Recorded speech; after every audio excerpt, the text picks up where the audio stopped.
നമസ്കാരം. 2023 ഒക്ടോബർ 7 ലോകത്തിന്റെ മാത്രമല്ല മധ്യ പൂർവേഷ്യയുടെ സമകാലീന കാലഘട്ടത്തെ രണ്ടായി വിഭജിച്ച കറുത്ത ദിനം.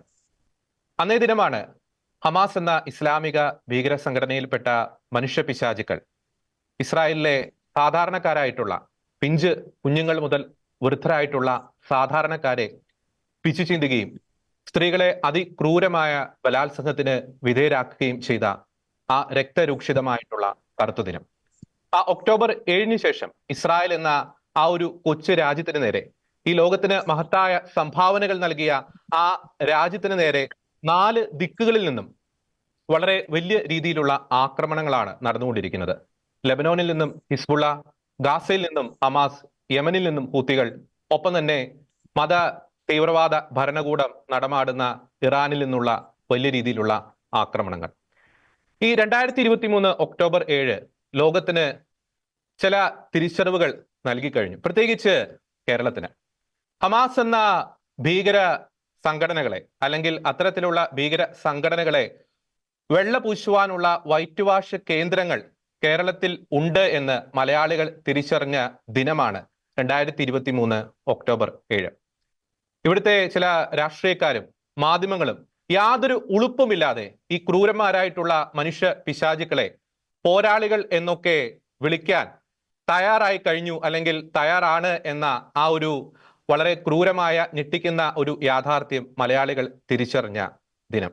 തീർച്ചയായിട്ടും ലോകത്തിന്റെ തന്നെ ഗതിവിധികളെ മാറ്റിമറിച്ച ആ ഒരു ഒക്ടോബർ 7 ഒരു വർഷം പിന്നിടുമ്പോൾ ഇന്ന് നമ്മോടൊപ്പം ചേരുന്നു ഇസ്രായേലിന്റെ വിവിധ ഭാഗങ്ങളിൽ ജോലി ചെയ്യുന്ന മലയാളികൾ. ഈ ഒരു പ്രോഗ്രാമിലേക്ക് കടക്കുന്നതിന് മുമ്പ് 2023 ഒക്ടോബർ മാസം 7-ാം തീയതി ഹമാസ് നടത്തിയ ആ കൂട്ടക്കൊലയിൽ രക്തസാക്ഷികളായവർക്ക് ഐക്യദാർഢ്യം പ്രഖ്യാപിക്കുന്നു. ആ ആക്രമണത്തിന് ഇരകളായവരുടെ പാവന സ്മരണകൾക്ക് മുമ്പിൽ ശിരസ് നമിക്കുന്നു. ഒപ്പം തന്നെ ഇന്ത്യയുടെ ഏറ്റവും അടുത്ത സുഹൃത്ത് രാജ്യമായ ഇസ്രായേലിൽ വളരെ നിസ്വാർത്ഥമായ സേവനം ചെയ്യുന്ന ഭാരതത്തിൽ നിന്നുള്ള മലയാളി കമ്മ്യൂണിറ്റി, ഒപ്പം തന്നെ ഇന്ത്യൻ കമ്മ്യൂണിറ്റി, അവിടെയുള്ളവർക്ക് ഒരു ബിഗ് സല്യൂട്ട് നൽകിക്കൊണ്ട് ഈ പ്രോഗ്രാമിലേക്ക് പങ്കെടുക്കുന്നു. ഇസ്രായേലിലെ ഹൈഫ റീജിയണിൽ നിന്നും, അത് വടക്കൻ ഇസ്രായേൽ മേഖലയാണ്, ഷൈനി ബാബു. ഒപ്പം തന്നെ ജെറുസലേത്തിൽ നിന്നും ഡാരിസ് അഗസ്റ്റിൻ. ഒപ്പം തന്നെ ലെബനോൺ ബോർഡർ ആ ഒരു മേഖലയിൽ നിന്നും ഡെയ്സി ജോസഫ് ഷാജു. ഒപ്പം ഗാസ ബോർഡർ റാംല മേഖലയിൽ നിന്നും സവിത ബേബി. 4 പേർക്കും ഈ ഒരു ചർച്ചയിലേക്ക് സ്വാഗതം. ആദ്യമേ തന്നെ 4 പേരെയും പ്രത്യേകം അഭിനന്ദിക്കുകയാണ്. നിങ്ങൾ പ്രദാനം ചെയ്യുന്ന മലയാളി കമ്മ്യൂണിറ്റിയും അഭിനന്ദിക്കുകയാണ്. വലിയ പ്രതിസന്ധിയിലൂടെ ആ രാജ്യം കടന്നു പോകുമ്പോൾ ആ രാജ്യത്തിന് നിങ്ങൾ നൽകുന്ന ആ ഒരു സേവനത്തിന് ഒരു ബിഗ് സല്യൂട്ട് പറയുകയാണ്. ആദ്യമേ തന്നെ ഞാൻ ഷൈനി ബാബുവിലേക്ക് പോവുകയാണ്. നമുക്കറിയാവുന്നതുപോലെ ഈ 2023 ഒക്ടോബർ 7 ഇസ്രായേലിൽ വലിയ രീതിയിലുള്ള ഒരു മാറ്റങ്ങളാണ് സംഭവിച്ചത് ആ ഒരു ഭീകര ആക്രമണത്തിന് ശേഷം. എന്റെ ആദ്യത്തെ ചോദ്യം, അങ്ങ് പ്രദാനം ചെയ്യുന്ന ആ ഒരു മേഖല, പ്രത്യേകിച്ച് ആ ഒരു ഹൈഫ, ആ ഒരു റീജിയൻ ഇസ്രായേലിലെ തന്നെ 3ാമത്തെ വലിയൊരു നഗരമാണെന്ന് മനസ്സിലാക്കാൻ സാധിക്കുന്നു. ഇപ്പോൾ ആ ഒരു മേഖല കടന്നു പോകുന്ന ഒരു പ്രതിസന്ധികൾ, ഒരു വർഷം മുമ്പ് ഹമാസ് ആയിരുന്നു പ്രശ്നക്കാരെങ്കിൽ ഇപ്പോൾ ഹിസ്ബുള്ള ലെബനോനിൽ നിന്ന് വലിയ രീതിയിലുള്ള ആക്രമണങ്ങൾ നടത്തിക്കൊണ്ടിരിക്കുന്നു. ഒപ്പം 2023 ഒക്ടോബർ മാസം 7-ാം തീയതിക്ക് ശേഷം ഇസ്രായേലിൽ സംഭവിച്ച മാറ്റങ്ങൾ, അതിനെപ്പറ്റിയാണ് അങ്ങയോട് ആദ്യമേ ചോദിക്കാൻ ആഗ്രഹിക്കുന്നത്. ഷൈനി ബാബു. 2023 ഒക്ടോബർ 7 എന്നുള്ളൊരു ദിവസം ആർക്കും ഓർമ്മിക്കാൻ പോലും ഇഷ്ടമില്ലാത്ത ഒരു ദിവസമാണ്. ശരിക്കും പറഞ്ഞാൽ കഴിഞ്ഞ വർഷത്തെ ആ ഒരു അപ്രതീക്ഷിതമായ ആക്രമണം, ഇപ്പോൾ സംഭവിക്കുന്നതെല്ലാം നമ്മൾ പ്രതീക്ഷിക്കുന്നതാണെങ്കിൽ അന്നത്തെ ആക്രമണം ശരിക്കും അപ്രതീക്ഷിതമായിരുന്നു. ഇസ്രായേലിന്റെ ഉള്ളില് ജോലി ചെയ്തിരുന്ന ആൾക്കാർ പോലും ഇതൊക്കെ അറിയാനായിട്ട് 1-2 ദിവസം എടുത്തു. അതിന്റെ ഒരു വ്യാപ്തിയും അതിന്റെ ഒരു സീരിയസ്നെസ്സും ഒക്കെ അറിയാനായിട്ട് ഞങ്ങൾക്ക് ഒരുപാട് സമയം വേണ്ടി വന്നു. അതിനുശേഷം ഇപ്പൊ ഏകദേശം ഒരു വർഷം പൂർത്തിയാകുന്നു. ഇന്ന് ഒക്ടോബർ 5, 2024 ഒക്ടോബർ 5, 2 ദിവസം കൂടി കഴിഞ്ഞാൽ യുദ്ധത്തിന്റെ ഒരു വർഷം പൂർത്തിയാവുകയാണ്. ഈ ഒരു വർഷം പൂർത്തിയാകുമ്പോൾ ഞങ്ങളിവിടെ ഇസ്രായേലിൽ ജോലി ചെയ്യുന്ന മലയാളികളുടെ നേർക്കാഴ്ചകൾ എന്ന് പറയുന്നത് പൊതുജീവിതത്തിന്, അല്ലെങ്കിൽ പൊതുജനങ്ങളുടെ ജീവിതത്തിൽ പ്രത്യേകിച്ച് ഒരുപാട് വ്യത്യാസങ്ങളൊന്നും വന്നിട്ടില്ല. പക്ഷെ അന്നത്തെ ആ ഒരു സംഭവത്തിന് ശേഷം ഇസ്രായേൽ കടന്നു പോകുന്ന ഈ ഒരു സമയം എന്ന് പറയുന്നത് നമുക്കൊന്നും ഊഹിക്കാൻ പറ്റാത്ത ഒരു സിറ്റുവേഷനിൽ കൂടിയാണ്. കാരണം എന്താണെന്ന് വെച്ചാൽ പ്രത്യേകിച്ച് ഇവിടുത്തെ രാഷ്ട്രീയ സംവിധാനങ്ങളിൽ ഒരുപാട് പ്രശ്നങ്ങൾ വന്നു. അതിനു മുമ്പേ തൊട്ട് തുടങ്ങിയതാണെങ്കിൽ പോലും, കാരണം ഇവിടുന്ന് ബന്ദികളായിട്ട് ഒരുപാട് ആൾക്കാരെ ഗാസയിലേക്ക് കൊണ്ടുപോയതിന്റെ പേരിൽ ഇവിടെ ഒരുപാട് പ്രശ്നങ്ങൾ നടക്കുന്നുണ്ട്. അതിന്റെ സങ്കടം ഓരോ കുടുംബത്തിലും ഇപ്പം അവിടെ ബന്ദികളായിട്ടിരിക്കുന്ന ആൾക്കാരെല്ലാവരും തന്നെ സ്വന്തം കുടുംബത്തിലെ അംഗത്തെ പോലെയാണ് ഇവിടെ എല്ലാവരും വിഷമിച്ചിരിക്കുന്നത്. പിന്നെ പൊതുജീവിതം സാധാരണഗതിയിൽ പോകുന്നു. എപ്പോഴും എങ്ങനെയാണോ അതേപോലെ ഇവിടുത്തെ എല്ലാ സംവിധാനങ്ങളും പ്രവർത്തനമാണ്. എല്ലാം സാധാരണ രീതിയിൽ പോകുന്നു. പക്ഷെ ഈ ഒരു അടുത്തിടയ്ക്ക് കൊണ്ട് യുദ്ധം വീണ്ടും രൂക്ഷമായപ്പോൾ എല്ലാ മേഖലയിലും അത് ബാധിക്കുന്നുണ്ട്. പക്ഷെ ഇവിടുത്തെ സുരക്ഷാ സംവിധാനങ്ങളിലുള്ള വിശ്വാസവും ഈ രാജ്യത്തിന്റെ ഈ രാജ്യത്തിനെതിരെ വരുന്ന ആക്രമണങ്ങളെ പ്രതിരോധിക്കാനുള്ള അവരുടെ ശേഷിയിലുമുള്ള വിശ്വാസത്തിലും ദൈവത്തിന്റെ സംരക്ഷണത്തിലും വിശ്വാസമുള്ള ഒരു ജനതയും വിശ്വാസമുള്ള ഒരു സമൂഹവും ആയതുകൊണ്ട് തന്നെ ഞങ്ങൾ ഇവിടെ ജോലി ചെയ്യുന്നവരും ആ ഒരു വിശ്വാസത്തിലും ആ ഒരു പ്രൊട്ടക്ഷനിലും ജീവിച്ചു പോകുന്നു. ഇന്നിപ്പോ ഒക്ടോബർ 5-ാം തീയതി, ഇന്നൊരു ശനിയാഴ്ചയാണ്. 2023 ഒക്ടോബർ 7-ാം തീയതി ഇതേപോലെ തന്നെ ഒരു ശനിയാഴ്ച ദിവസം, സാബത്ത് ദിവസമാണ് ആ ഒരു ആക്രമണം ഇവിടെ അഴിച്ചുവിട്ടത്. അതേപോലെ ഒരു ഷബാത്ത് ദിവസമായിരുന്നു ഇന്ന് രാവിലെ ഞങ്ങളുടെ ഈ ഒരു ഹൈഫ റീജിയനിലൊക്കെ അലാറം കേട്ടാണ് നമ്മൾ ഉണർന്നത്. അതായത് ഷബാത്തല്ലേ, കൂടുതൽ ഉറങ്ങാൻ കിട്ടുന്ന ഒരു ദിവസമാണ്. അപ്പൊ അങ്ങനെ ഇപ്പൊ അവരങ്ങ് ഉറങ്ങണ്ട, അലാറം കേട്ട് തന്നെ ഉണരട്ടെ എന്ന് ചിലപ്പോൾ അവർ വിചാരിച്ചു കാണുമായിരിക്കും. ഞങ്ങളൊക്കെ നല്ല ഉറക്കമായിരുന്നു രാവിലെ. കാരണം ഷബാത്ത് ദിവസങ്ങളിലൊക്കെ എല്ലാവരും ലേറ്റ് ആയിട്ടാണ് എണീൽക്കുന്നത്. വെള്ളിയാഴ്ചത്തെ സാബത്ത് ആചരണമൊക്കെയുള്ള വീടുകളുണ്ട്. അപ്പൊ അതിന്റെയൊക്കെ ആചരണങ്ങളൊക്കെ കഴിഞ്ഞിട്ട് ഞങ്ങൾ എല്ലാവരും വെള്ളിയാഴ്ച ദിവസങ്ങളിൽ ലേറ്റ് ആയിട്ടാണ് ഉറങ്ങാൻ പോകുന്നത്. അതുകൊണ്ട് തന്നെ സാബത്ത് ദിവസം രാവിലെ ലേറ്റ് ആയിട്ട് എഴുന്നേൽക്കുന്ന ആൾക്കാരുമുണ്ട്. അപ്പോ ഇന്ന് രാവിലെ ആ ഒരു സൈറൺ കേട്ടൊക്കെയാണ് നമ്മൾ ഉണർന്നത്. ഈ ഒരു കുറച്ച് വർഷങ്ങളായിട്ട് ഇപ്പൊ ഒരു 13 വർഷമായി ഞാൻ ഇവിടെ ജോലി ചെയ്യുന്നു. ഈ വർഷങ്ങൾക്കിടയ്ക്ക് ഈ വർഷമാണ് ആദ്യമായിട്ട് ഞങ്ങളുടെ ഈ റീജിയണിൽ അലാറം മുഴങ്ങി കേൾക്കുന്നത്. അത് ഞങ്ങളെ സംബന്ധിച്ചിടത്തോളം ഒരു പുതിയ എക്സ്പീരിയൻസ് ആണ്. അപ്പോ എല്ലാ മേഖലകളിലും ഉള്ള ആൾക്കാരെ എന്താ പറയുക, ഇവിടുത്തെ ഒരു പ്രൊട്ടക്ഷനിൽ ഞങ്ങൾ ജീവിച്ചു പോകുന്നു. യുദ്ധത്തിന്റെ ഒരു വർഷം എത്തുന്ന ഒരു ദിവസം. ഷനി ബാബു, അങ്ങ് താമസിക്കുന്ന ഏരിയ ഇപ്പൊ ലെബനോൺ ബോർഡർ ആണ്, അവിടുന്ന് എത്ര ഡിസ്റ്റൻസ് ഉണ്ട്, ആ കാര്യം കൂടി ഒന്ന് പങ്കുവയ്ക്കാം. കേട്ടില്ല, അങ്ങ് താമസിക്കുന്ന ഏരിയയുടെ ആ ഒരു പ്രത്യേകത, പ്രത്യേകിച്ച് ലെബനോൺ ബോർഡറുമായിട്ട് എത്ര ഡിസ്റ്റൻസ് ഉണ്ട്, അതൊന്ന് പങ്കുവെക്കാമോ? എനിക്ക് കൃത്യമായിട്ട് ഇവിടുന്ന് എത്ര ഡിസ്റ്റൻസ് ഉണ്ടെന്ന് അറിയില്ല. പക്ഷെ ലെബനോൻ ബോർഡറിലുള്ള നഹാരിയ ആ ഒരു സ്ഥലങ്ങളിലേക്കൊക്കെ ഞങ്ങൾക്ക് ഇവിടുന്ന് യാത്രയ്ക്ക് ഒരു 1.5 മണിക്കൂർ ദൂരം യാത്രയുണ്ട്. എത്ര കിലോമീറ്റർ കണക്ക് എനിക്ക് പറയാൻ അറിയില്ല. പക്ഷെ ആ ഒരു ഏരിയകളിൽ പോലും ബോംബ് വീഴുന്ന സ്വരം ഞങ്ങൾക്ക് ഇവിടെ കേൾക്കാൻ പറ്റുന്നുണ്ട്. ഇപ്പൊ അക്കോ, നഹാരിയ അങ്ങനെയൊക്കെയുള്ള സ്ഥലങ്ങളിൽ ഈ ഒരു നഹാരിയോട് ചേർന്ന് കിടക്കുന്ന, നഹാരിയ എന്ന് പറയുന്നത് ലെബനോനുമായിട്ട് ഏറ്റവും ചേർന്നുള്ളൊരു സ്ഥലമാണ്. അപ്പൊ അവിടെ ആ ഒരു സമീപ പ്രദേശങ്ങളിലൊക്കെ ബോംബ് വീഴുന്ന സ്വരങ്ങൾ ഞങ്ങൾക്ക് ഇവിടെയും കേൾക്കാൻ പറ്റുന്നുണ്ട്. അലാറം കേൾക്കുന്നില്ലെങ്കിലും ബോംബ് വീഴുന്ന ആ ഒരു മുകളിൽ നിന്ന് നമ്മുടെ അയൺ ഡോം ഇത് പ്രതിരോധിക്കുന്ന ആ ഒരു സമയത്തുണ്ടാവുന്ന ആ ഒരു സ്ഫോടനം ഞങ്ങൾക്ക് ഇവിടെയും കേൾക്കാൻ പറ്റുന്നുണ്ട്. ഒപ്പം തന്നെ ഷനി ബാബു, നമുക്കറിയാം ഈ ഇസ്രായേലിനെ കുറിച്ച് പറയുമ്പോൾ ചിലർക്കൊക്കെ, പ്രത്യേകിച്ച് ഒരു ലെഫ്റ്റ് ഐഡിയോളജി ഉള്ളവരൊക്കെ ഇസ്രായേലിനെ ഒരു അധിനിവേശ ശക്തി എന്ന രീതിയിലൊക്കെ ചിത്രീകരിക്കാനുള്ള ഒരു ശ്രമങ്ങൾ നടക്കുന്നുണ്ട്. ഈ ഇത്തരത്തിലുള്ള ഈ വാണിംഗ്, അല്ലെങ്കിൽ നമുക്കറിയാം ഇപ്പൊ ഹിസ്ബുള്ള തന്നെയാണെങ്കിൽ കഴിഞ്ഞ ഒക്ടോബർ 7-ന് ശേഷം ഏകദേശം 9,000-നടുത്ത് മിസൈലുകളാണ് ഇസ്രായേലിലേക്ക് ഒരു തൊടുത്തുവിട്ടത്. അപ്പോൾ ഇത് സാധാരണ ദൈനംദിന ജീവിതത്തെ, നമുക്കറിയാം ഇസ്രായേലിലെ സാധാരണ ജനങ്ങൾക്ക് അതൊരു പുത്തിരിയല്ല, പക്ഷേ എങ്കിൽ പോലും സാധാരണ ദൈനംദിന ജീവിതത്തെ അത് എത്രത്തോളം അത് ബാധിക്കുന്നുണ്ട്, അത് ആ ഇസ്രായേൽ സമൂഹത്തിൽ ഏതെങ്കിലും തരത്തിലൊരു ട്രോമ അല്ലെങ്കിൽ അത്തരത്തിലുള്ള ഒരു ഇമ്പാക്ട് എത്രത്തോളം ഉണ്ട്, അത് പൊതുജനത്തിൽ കുറെ കൂടി ഒന്ന് മനസ്സിലാകാൻ വേണ്ടിയിട്ടാണ് ഞാൻ ഇതൊന്ന് എടുത്തു ചോദിക്കുന്നത്. കാരണം ഇസ്രായേൽ വലിയൊരു എന്താ പറയുക, വളരെ സേഫ് സോണിൽ കിടക്കുന്ന രാജ്യമാണെന്ന രീതിയിലുള്ള വ്യാജ പ്രചരണങ്ങളൊക്കെ ഇവിടെ നടക്കുന്നുണ്ട്. അപ്പം അത് ആ പ്രചരണങ്ങൾക്കെതിരെ ഒരു കൃത്യമായിട്ടൊരു മറുപടി പറയാൻ വേണ്ടിയിട്ടാണ് ഞാൻ ആ ഒരു ചോദ്യം എടുത്തു ചോദിക്കുന്നത്. ഓക്കെ, ഇസ്രായേൽ മക്കൾ എന്ന് പറയുന്നത് തന്നെ യാക്കോബിന്റെ മക്കളാണ്. അവര് ഈജിപ്തിലെ അടിമത്തത്തിൽ നിന്ന് മോചിക്കപ്പെട്ട് വന്ന ഒരു ജനതയാണ്.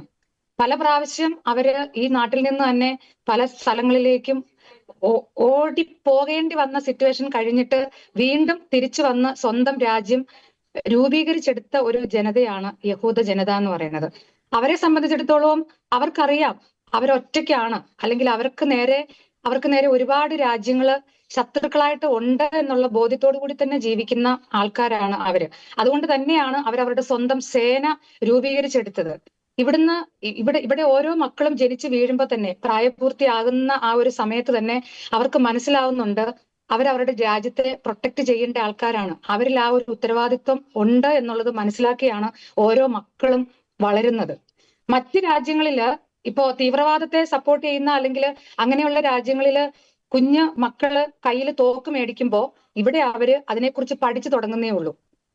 ആ ഒരു ചെറുപ്പകാലം തൊട്ടേ ഈ രാജ്യത്തിനെ സംരക്ഷിക്കേണ്ട ഉത്തരവാദിത്തത്തെക്കുറിച്ച് പഠിച്ചാണ് അവർ വളർന്നു വരുന്നത്. അപ്പൊ ഒരു 18 വയസ്സ് പൂർത്തിയാകുന്ന സമയത്ത് എല്ലാവരും തന്നെ നിർബന്ധിതമായിട്ടും സൈനിക വിദ്യാഭ്യാസം, സൈനിക അഭ്യാസം നേടുന്നുണ്ട്. അവർക്കറിയാം അവർ ജീവിച്ചിരിക്കുന്ന അത്രയും നാളും എപ്പോ വിളിച്ചാലും, രാജ്യം തിരിച്ചു വിളിച്ചാൽ യുദ്ധത്തിലേക്ക് തിരിച്ചു പോയി രാജ്യത്തെ സംരക്ഷിക്കാൻ കടമയുള്ളവരാണെന്ന് മനസ്സിലാക്കി വളരുന്ന ഒരു ജനതയാണ് യഹൂദ ജനത. അതുകൊണ്ട് തന്നെ അവർക്ക് ഇതിനോട് ഭയമുണ്ടോ എന്ന് ചോദിച്ചാൽ തീർച്ചയായിട്ടും ഒരു എന്താ പറയാ, ഒരു യുദ്ധ സാഹചര്യം വരുമ്പോ ആ ഒരു ഭയം ഉള്ളിലുണ്ടെങ്കിലും ആ ഭയം പുറത്ത് കാണിക്കാതെ വളരെ തന്മയത്വത്തോടു കൂടി അതിനെ നേരിടുന്ന ഒരു രാജ്യമാണ്, ആൾക്കാരാണ് ഇവിടുത്തെ ഇസ്രായേൽ മക്കൾ എന്ന് പറയുന്നത്. അത് കണ്ടാണ്, ആ ഒരു ധൈര്യമാണ് അവരിൽ കാണുന്ന, ആ ഒരു ധൈര്യമാണ് ഇവിടെ ജീവിക്കുന്ന ഞങ്ങൾക്ക് ഓരോരുത്തർക്കും പകർന്നു കിട്ടുന്നത്.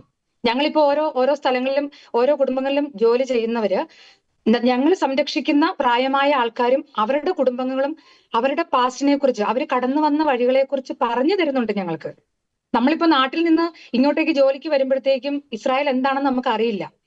ഇവിടെ വന്നതിന് ശേഷമാണ് ഇസ്രായേൽ എന്താണെന്നുള്ളത് കൃത്യമായ ഒരു പഠനത്തിലേക്ക് നമ്മൾ വരുന്നത്. അപ്പൊ അവര് കടന്നു വന്ന ആ വഴികളും ഹോളോകോസ്റ്റ് പോലെയുള്ള അതുപോലെയുള്ള സംഭവങ്ങളിൽ നിന്ന് അവരെങ്ങനെ കരുത്താർജിച്ച് ഇപ്പോഴും ഇങ്ങനെ ചുറ്റും ശത്രുരാജ്യങ്ങൾ ഉണ്ടായിട്ടും ഇങ്ങനെ പിടിച്ചു നിൽക്കണമെന്നുണ്ടെങ്കിൽ അവർക്കുള്ളിൽ ഒരു ആത്മധൈര്യമുണ്ട്, അവർക്കൊരു ആത്മവിശ്വാസമുണ്ട്. അപ്പൊ ഇവിടെ ജോലി ചെയ്യുന്നവരിലും ആ ഒരു ആത്മവിശ്വാസം പകർന്നു കിട്ടുന്നുണ്ട്. ഇതാണ് പുറത്തുനിന്ന് കേൾക്കുന്നവരോട് ഞങ്ങൾക്ക് പറയാനുള്ളത്. ഞങ്ങൾ ഇവിടെ ജോലി ചെയ്യുമ്പോൾ ഞങ്ങൾ കാണുന്ന നേർക്കാഴ്ചകളാണ് നമ്മൾ പറയുന്നത്. അല്ലാതെ ഒരിക്കലും ഒരു ഇസ്രായേലിനെ മാത്രം സപ്പോർട്ട് ചെയ്ത് സംസാരിക്കുകയോ അല്ലെങ്കിൽ മറ്റു രാജ്യങ്ങളെ മാറ്റി നിർത്തി സംസാരിക്കുകയോ ഒന്നും അല്ല. മറ്റു രാജ്യങ്ങളെ അല്ലെങ്കിൽ തീവ്രവാദത്തെ സപ്പോർട്ട് ചെയ്യുന്ന രാജ്യങ്ങൾ നിലനിൽപ്പിന് വേണ്ടി എന്ന് പറയുന്ന അതേ ആൾക്കാർ തന്നെ ഇസ്രായേൽ ചെയ്യുന്നതിനെ കിരാതം എന്ന് വിശേഷിപ്പിക്കുന്നു. അതിനെ നമുക്ക് എന്താ പറയാ, വിരോധാഭാസം എന്നേ പറയാനുള്ളൂ, വേറെ ഒന്നും പറയാനില്ല. ഞങ്ങൾ ഇവിടെ കാണുന്ന നേർക്കാഴ്ചകളാണ് ഞങ്ങൾ പറയുന്നത്, ഞങ്ങൾ അനുഭവിക്കുന്നതാണ് ഞങ്ങൾ പറയുന്നത്. വളരെ വ്യക്തമാണ്. ഡാരിസ്, അങ്ങ് ജെറുസലത്താണ് ജോലി ചെയ്യുന്നതെന്ന് മനസ്സിലാക്കാൻ സാധിക്കുന്നു. ഇപ്പൊ കഴിഞ്ഞ ദിവസം തന്നെ ഈ ഇറാൻ ഭരിക്കുന്ന തീവ്ര മത ഭരണകൂടം അവർ തൊടുത്തുവിട്ട 181 വരുന്ന ബലസ്റ്റിക് മിസൈലുകൾ, ഒരുപക്ഷെ അത് ഇസ്രായേലിന്റെ സ്ഥാനത്ത് മറ്റേതെങ്കിലും രാജ്യമായിരുന്നെങ്കിൽ ലോകം കണ്ടതിൽ വെച്ച് വലിയ രീതിയിലുള്ള ഒരു കൂട്ടക്കശാപ്പിന് മധ്യപൂർവേഷ്യ അന്നേ ദിവസം സാക്ഷ്യം വഹിച്ചേനെ. പ്രത്യേകിച്ച് ജെറുസലേം താരതമ്യേന ഒരു സേഫ് ആയിട്ടുള്ള ഒരു പ്രദേശമാണ് എന്ന് കരുതിയിരുന്ന ഒരു സമയമായിരുന്നു. ആ ഒരു ഘട്ടത്തിലാണ് ജെറുസലേത്തിന് നേരെ പോലും വലിയ രീതിയിലുള്ള ഒരു മിസൈൽ ആക്രമണങ്ങൾ നടന്നുകൊണ്ടിരിക്കുന്നത്.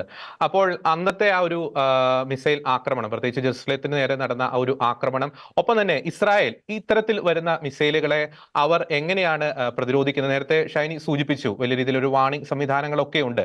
അത് നമ്മൾ ഇവിടുത്തെ മാധ്യമങ്ങൾ ചെറിയ രീതിയിലൊക്കെയാണ് റിപ്പോർട്ട് ചെയ്യുന്നത്. പക്ഷെ അതെങ്ങനെയാണ് അത് പ്രവർത്തിക്കുന്നത്? ആ ബോംബ് ഷെൽട്ടേഴ്സ്, അതിനെപ്പറ്റിയൊന്നും, ആ സംവിധാനങ്ങളെ പറ്റിയൊന്നും അങ്ങൊന്നു പങ്കുവെക്കാമോ ഡാരിസ്?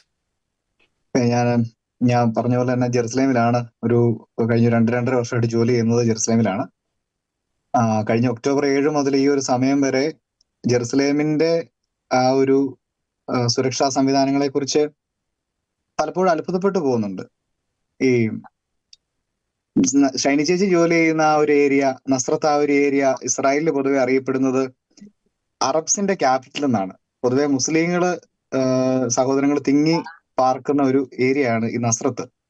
അത് കഴിഞ്ഞു കഴിഞ്ഞാല് ഈ മുസ്ലിം സഹോദരങ്ങളെ സംബന്ധിച്ചിടത്തോളം തന്നെ ജെറുസലേം അവർക്ക് വലിയ പ്രാധാന്യമുള്ള ഒരു സ്ഥലമാണ്. അവിടെ പോലും മിസൈൽ ആക്രമണത്തിന്റെ ആ ഇത് വരിക എന്ന് പറയുമ്പോൾ നമുക്ക് ഒട്ടും പലപ്പോഴും ചിന്തിക്കാൻ പോലും സാധിക്കുന്നില്ല.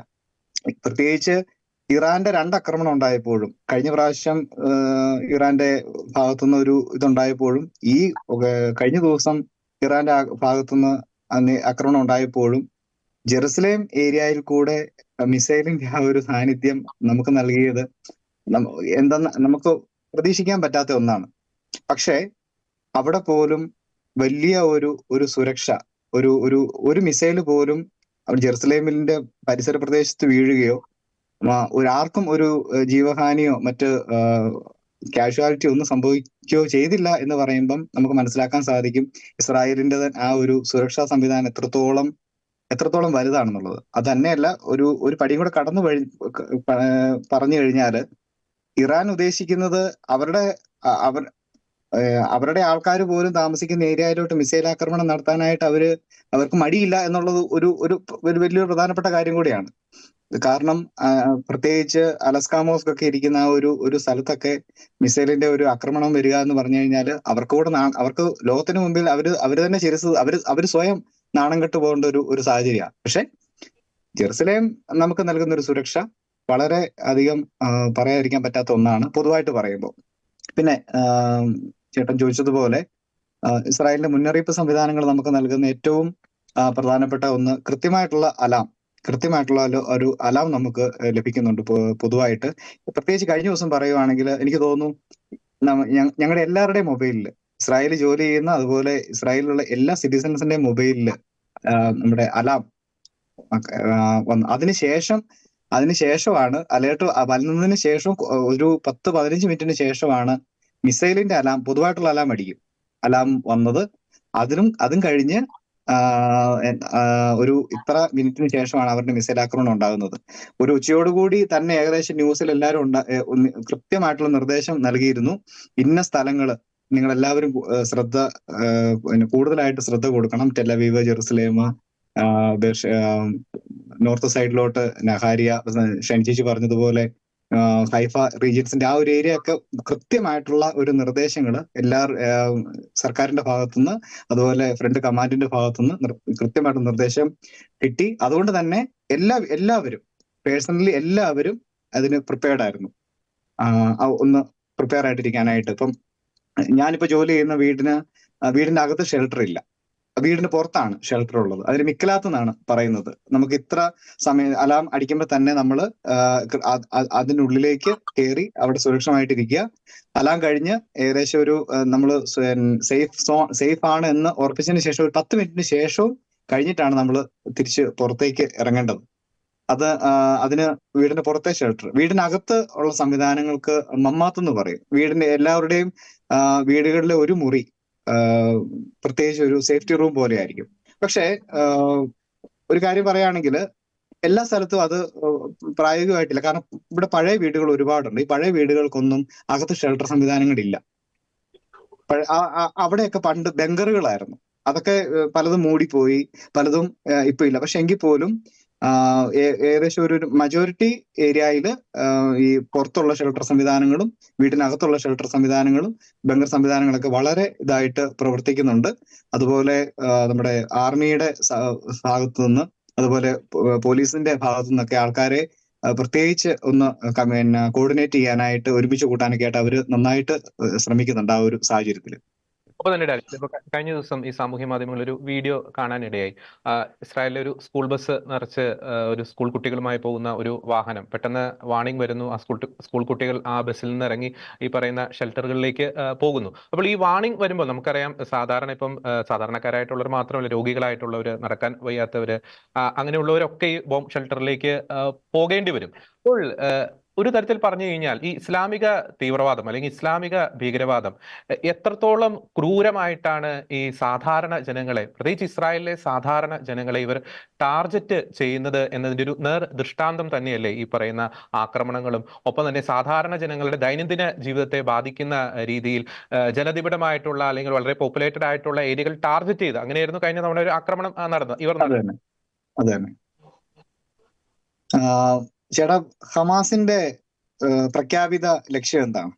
ഹമാസ് പറയുന്നത് ഇസ്രായേലിന്റെ ഉന്മൂലന നാശം എന്നാണ് അവർ പറയുന്നത്. അവരുടെ ഐഡിയോളജി അതാണ് ഹമാസിന്റെ. അത് ബേസിക്കലി വിശ്വാസപരമായിട്ടുള്ള കാര്യങ്ങളിൽ ഊന്നിയാണ് അവർ യുദ്ധം ചെയ്യുന്നത്. അവർക്ക് എന്താണ്, ഇപ്പം ഞാൻ ജെറുസലേമിൽ ജോലി ചെയ്യുന്ന ഒരാളായതുകൊണ്ട് ഇങ്ങനെ നമ്മുടെ ഈ കാര്യങ്ങളൊക്കെ ഒന്ന് കാണാനും ഒന്ന് പഠിക്കാനൊക്കെ ആഗ്രഹിക്കുന്ന ഒരാളാണ് ഞാൻ. നമ്മുടെ ജെറുസലേം ദേവാലയം ഇരുന്ന ഭാഗത്താണ് ഇപ്പോൾ അവരെന്ത് നിർമ്മിച്ചിരിക്കുന്നത്? Alaska mosque. അന്ന് പണ്ട് അധിനിവേശം നടന്ന സമയത്ത് ജെറുസലേം നശിപ്പിക്കപ്പെടുകയും അതിനുശേഷം അലസ്ക മോസ്ക് പണിത് അവരുടേതായിട്ടുള്ള ഒരു വിശ്വാസത്തിന്റെ പ്രതീകമാക്കി അതിനെ ഉയർത്തുകയും ചെയ്തു. അത് ഒരു യഹൂദനെ സംബന്ധിച്ചിടത്തോളം ഏറ്റവും എന്താണ് പറയുന്നത്, അവർക്ക് കിട്ടാവുന്ന ഏറ്റവും വലിയൊരു പ്രഹരമാണ്. ദൈവം അവർക്ക് കൊടുത്ത സ്ഥലത്ത്, ദൈവം നിർദ്ദേശിച്ച സ്ഥലത്ത്, സോളമനോട് നിർദ്ദേശിച്ച സ്ഥലത്ത്, ദേവാലയം പണിത സ്ഥലത്ത് മറ്റൊരു വ്യക്തി കയ്യേറി അവരുടേതായിട്ടുള്ള ഒരു വിശ്വാസത്തിന്റെ പ്രതീകം നിർമ്മിക്കുമ്പോൾ, പ്രത്യേകിച്ച് സാധാരണ ആൾക്കാരെ സംബന്ധിച്ചിടത്തോളം അത് വലിയ പ്രഹരമാണ്. ഒരു യഹൂദനെ സംബന്ധിച്ചിടത്തോളം അത് ഏറ്റവും വലിയൊരു പ്രഹരമാണ്.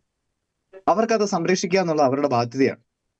അവരുടെ കാലാകാലങ്ങളായിട്ട് അതിനെ സംരക്ഷിച്ച് അതിനെ എങ്ങനെയെങ്കിലും ഒരു അവരുടേതായിട്ടുള്ള ഒരു ഐഡിയോളജി ആക്കാന്നുള്ള അവരുടെ ആവശ്യമാണ്. പക്ഷേ അതിനെ സമ്മതിക്കാതെ ബന്ധപ്പെട്ട് ഒരു കാര്യം ചൂണ്ടിക്കാണിക്കാൻ ആഗ്രഹിക്കുകയാണ്. അവിടേക്ക് വരുന്ന മുസ്ലിം മത വിശ്വാസികൾക്ക് ഇസ്രായേൽ എത്രത്തോളം വലിയൊരു സുരക്ഷയാണ് ഒരുക്കുന്നത്. അത് ഇസ്രായേൽ പ്രത്യേകിച്ച് ആ മുസ്ലിം മത വിശ്വാസികളോടൊക്കെ കാണിക്കുന്ന ഒരു സഹിഷ്ണുതയുടെ ഒരു അടയാളം കൂടിയല്ലേ? തീർച്ചയായിട്ടും നമ്മൾ അലസ്കാ മോസ്കിന്റെ പരിസര പ്രദേശത്തെ വീക്ഷിച്ചു കഴിയുമ്പോൾ മനസ്സിലാകും അതിന് ചുറ്റും താമസിക്കുന്നത് അറബ്സാണ്. കൃത്യമായിട്ടുള്ള സമയത്ത് അവരവിടെ പ്രാർത്ഥിക്കാനായിട്ട് വരുമ്പോഴും പലപ്പോഴും ഇവരൊക്കെ തമ്മിലുള്ള കോൺഫ്ലിക്ട്സും കാര്യങ്ങളൊക്കെ ഉണ്ടാകുമ്പോൾ അതിനെ കൃത്യമായിട്ട് മോണിറ്റർ ചെയ്ത് അവിടെ വലിയൊരു പ്രശ്നം ഉണ്ടാകാതെ കൃത്യമായിട്ടുള്ള സുരക്ഷയോടുകൂടി അവർക്ക് പോയി പ്രാർത്ഥിക്കാനും അവരുടേതായിട്ടുള്ള വിശ്വാസം സംരക്ഷിക്കപ്പെടാൻ ഇസ്രായേൽ കൊടുക്കുന്ന സുരക്ഷ വളരെ വലുതാണ്. അതുപോലെ തന്നെ ജെറുസലേം ബോർഡർ കഴിഞ്ഞ പിന്നെ ബെത്ലഹേമാണ്. ഈ ബെത്ലഹേമിൽ നിന്നും പാലസ്തീനിൽ നിന്നൊക്കെ ഒരുപാട് ആൾക്കാർ വന്ന് ജെറുസലേമിൽ ജോലി ചെയ്തിട്ട് തിരിച്ചു പോകുന്നുണ്ട്. അത് ഗാസ ബോർഡറിലാണെങ്കിൽ ഗാസയുടെ സൈഡിൽ നിന്ന് വരുന്നുണ്ട്, ഇവിടെ നമ്മുടെ ബെത്ലഹേമിൽ നിന്നാണ് ബെത്ലഹേമിൽ നിന്ന് വരുന്നുണ്ട്. ഇസ്രായേലിന്റെ ബോർഡർ ഏരിയയിൽ നിന്ന് മുഴുവൻ അറബ് സഹോദരങ്ങൾ ഇവിടെ വന്ന് ജോലി ചെയ്ത് അവരുടെ ദൈനംദിന കാര്യങ്ങൾ നടത്തി അവർ തിരിച്ചു പോകുന്നുണ്ട്. ഇതിനൊക്കെ കൃത്യമായിട്ടുള്ള സുരക്ഷ ഇസ്രായേൽ ഒരുക്കണമെങ്കിൽ ഇസ്രായേലിന് മുസ്ലിം വിരോധമല്ല ഉള്ളത്. ഇസ്രായേലിന് ഒറ്റ ആൾക്കാരോട് മാത്രമേ വിരോധമുള്ളൂ, എതിർപ്പുള്ളൂ. അത് ഹമാസിനോടാണ്, അത് ഹിസ്ബുള്ളയോടാണ്, അത് ഹൂതികളോടാണ്. ഇന്നലെ കഴിഞ്ഞ ദിവസം നമ്മുടെ ബെഞ്ചമിൻ നെതന്യാഹു ഇറാനെ ആക്രമിക്കുന്നതിന് മുമ്പ് അവരെ അഭിസംബോധന ചെയ്ത് സംസാരിച്ചത് ഞാനിങ്ങനെ കാണുകയുണ്ടായി. ഞങ്ങൾ ആക്രമിക്കുന്നത് നിങ്ങളെയല്ല, നിങ്ങളെ ഷീൽഡുകളാക്കി ഉപയോഗിക്കുന്ന ഹിസ്ബുള്ള തീവ്രവാദികൾക്കെതിരെയാണ്. അത് കൃത്യമായിട്ടുള്ള നിർദ്ദേശമാണ്. മുന്നറിയിപ്പ് സംവിധാനങ്ങളെ കുറിച്ചാണ് നമ്മൾ പറഞ്ഞു വന്നത്. ഒരു കാര്യം കൂടെ പറയാം. കഴിഞ്ഞ ദിവസം ലെബനിലേക്ക് ഹിസ്ബുള്ളരെ ആക്രമിക്കാനായിട്ട് ഇസ്രായേൽ സൈന്യം ചെല്ലുമ്പോൾ ലെബനന്റെ റേഡിയോ ഹാക്ക് ചെയ്ത് ആ റേഡിയോയിലൂടെ അവർക്ക് മുന്നറിയിപ്പ് നൽകി, ഞങ്ങൾ തീവ്രവാദികളെ ആക്രമിക്കാനായിട്ട് വരികയാണ്, നിങ്ങളെ ആരെങ്കിലും ഷീൽഡുകളാക്കി ഉപയോഗിക്കുന്നുണ്ടെങ്കിൽ, നിങ്ങളുടെ റോക്കറ്റ് ലോഞ്ചുകളുടെ അടുത്താണ് നിങ്ങൾ താമസിക്കുന്നതെങ്കിൽ കൃത്യമായി നിങ്ങൾ അവിടുന്ന് മാറിക്കൊള്ളുക, ഞങ്ങൾ തീവ്രവാദികളെ ആക്രമിക്കും, നിങ്ങളെയല്ല, കുട്ടികളെയല്ല, സ്ത്രീകളെയല്ല, വൃദ്ധജനങ്ങളെയല്ല. നേരെ മറിച്ച് ഈ ഹമാസും ഹിസ്ബുള്ളയും ഇവരും എന്താ ചെയ്യുന്നത്? അവർക്ക് മുഖനോട്ടമില്ല. അവർക്ക് എങ്ങനെയെങ്കിലും ഇവിടെ കുറെ മിസൈലുകൾ ഇടുക, ഇതിനെ നശിപ്പിക്കുക, അവരുടേതായിട്ടുള്ള ഒരു ഐഡിയോളജി, അവരുടേതായിട്ടുള്ള ഒരു അധികാരം ഇവിടെ സ്ഥാപിക്കുക. ആ ഒരു ഒറ്റ ലക്ഷ്യത്തോടു കൂടി അവർ പ്രവർത്തിച്ചുകൊണ്ടിരിക്കുന്നത്. വ്യക്തമാണ്. ഞാൻ ഡെയ്സിയിലേക്ക് വരികയാണ്. അങ്ങ് ഈ പറയുന്ന രാഷ്ട്രീയ വിഷയങ്ങൾ കൃത്യമായിട്ട് നിരീക്ഷിക്കുന്ന ഒരു വ്യക്തി കൂടിയാണ്. അതിന്റെ പശ്ചാത്തലത്തിലാണ് ചോദ്യം ഉന്നയിക്കുന്നത്.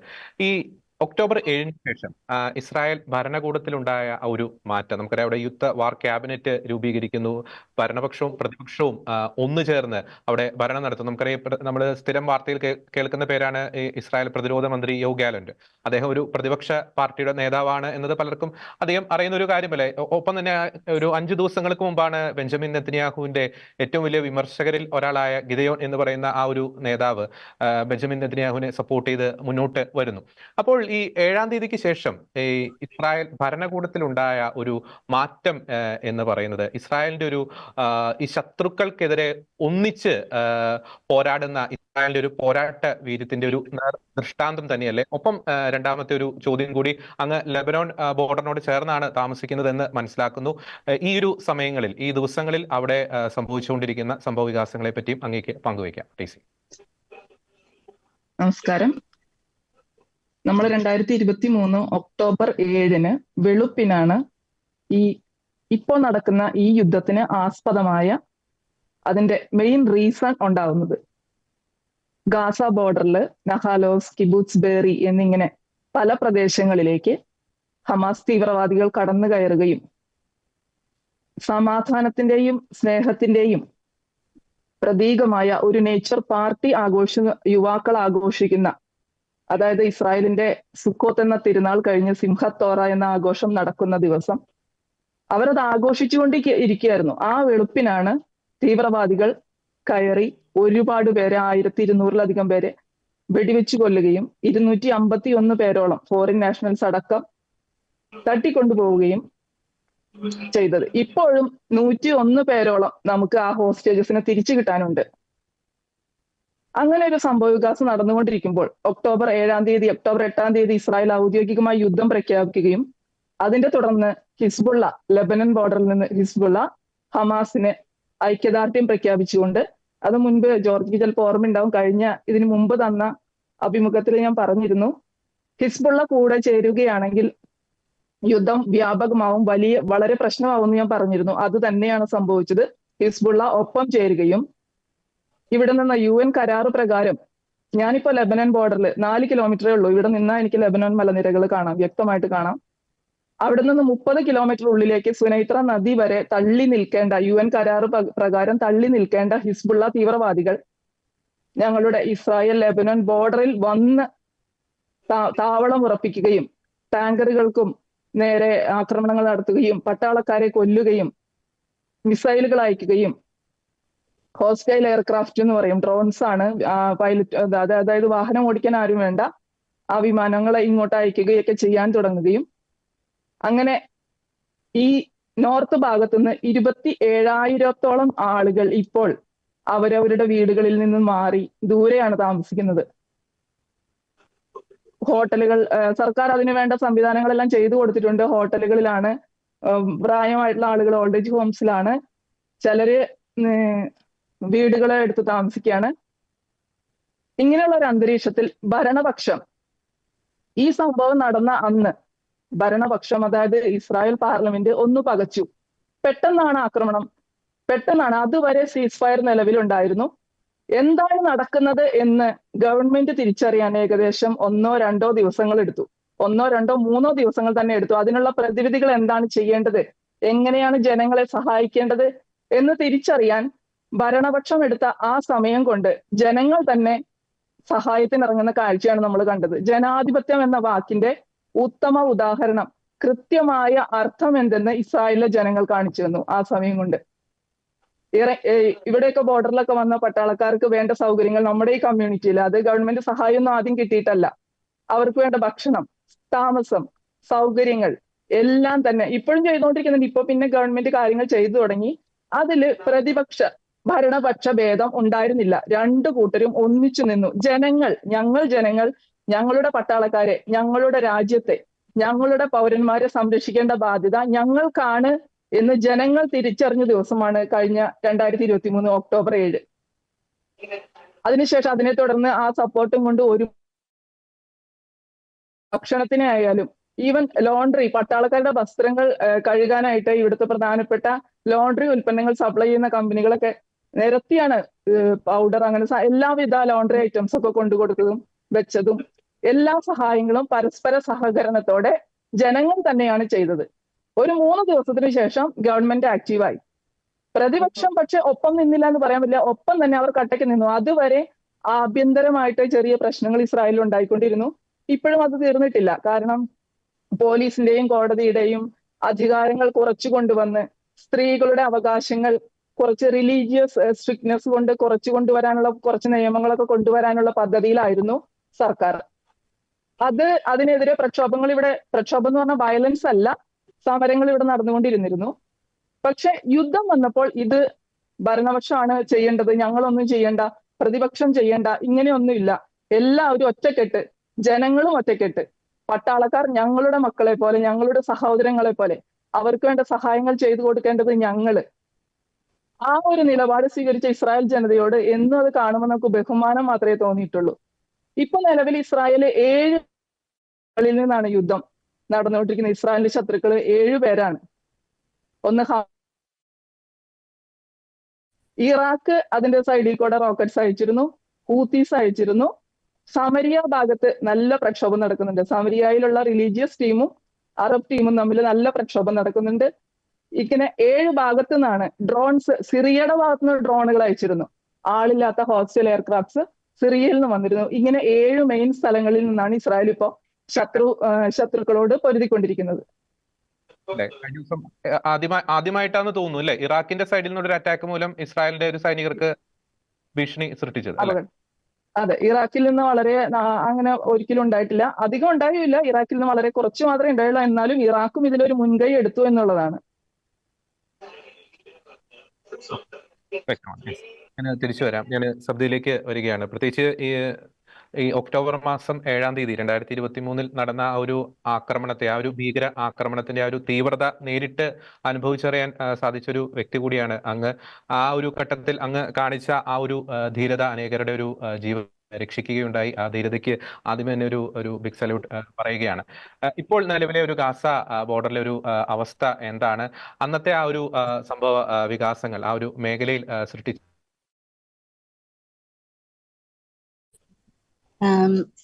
ഞാൻ ഇസ്രായേലിൽ വന്നിട്ട് ഡിസംബർ ആകുമ്പോഴത്തേക്ക് 4 വർഷമാകും. ഇതിനിടയ്ക്ക് ഇത് എന്റെ 5ാമത്തെ യുദ്ധമാണ് ഞാൻ ഫേസ് ചെയ്യുന്നത്. അതൊക്കെ ആദ്യം 2021 വന്നതായിരുന്നു. അത് സൗമ്യ മരിച്ച വാറായിരുന്നു. അത് ഇച്ചിരി 11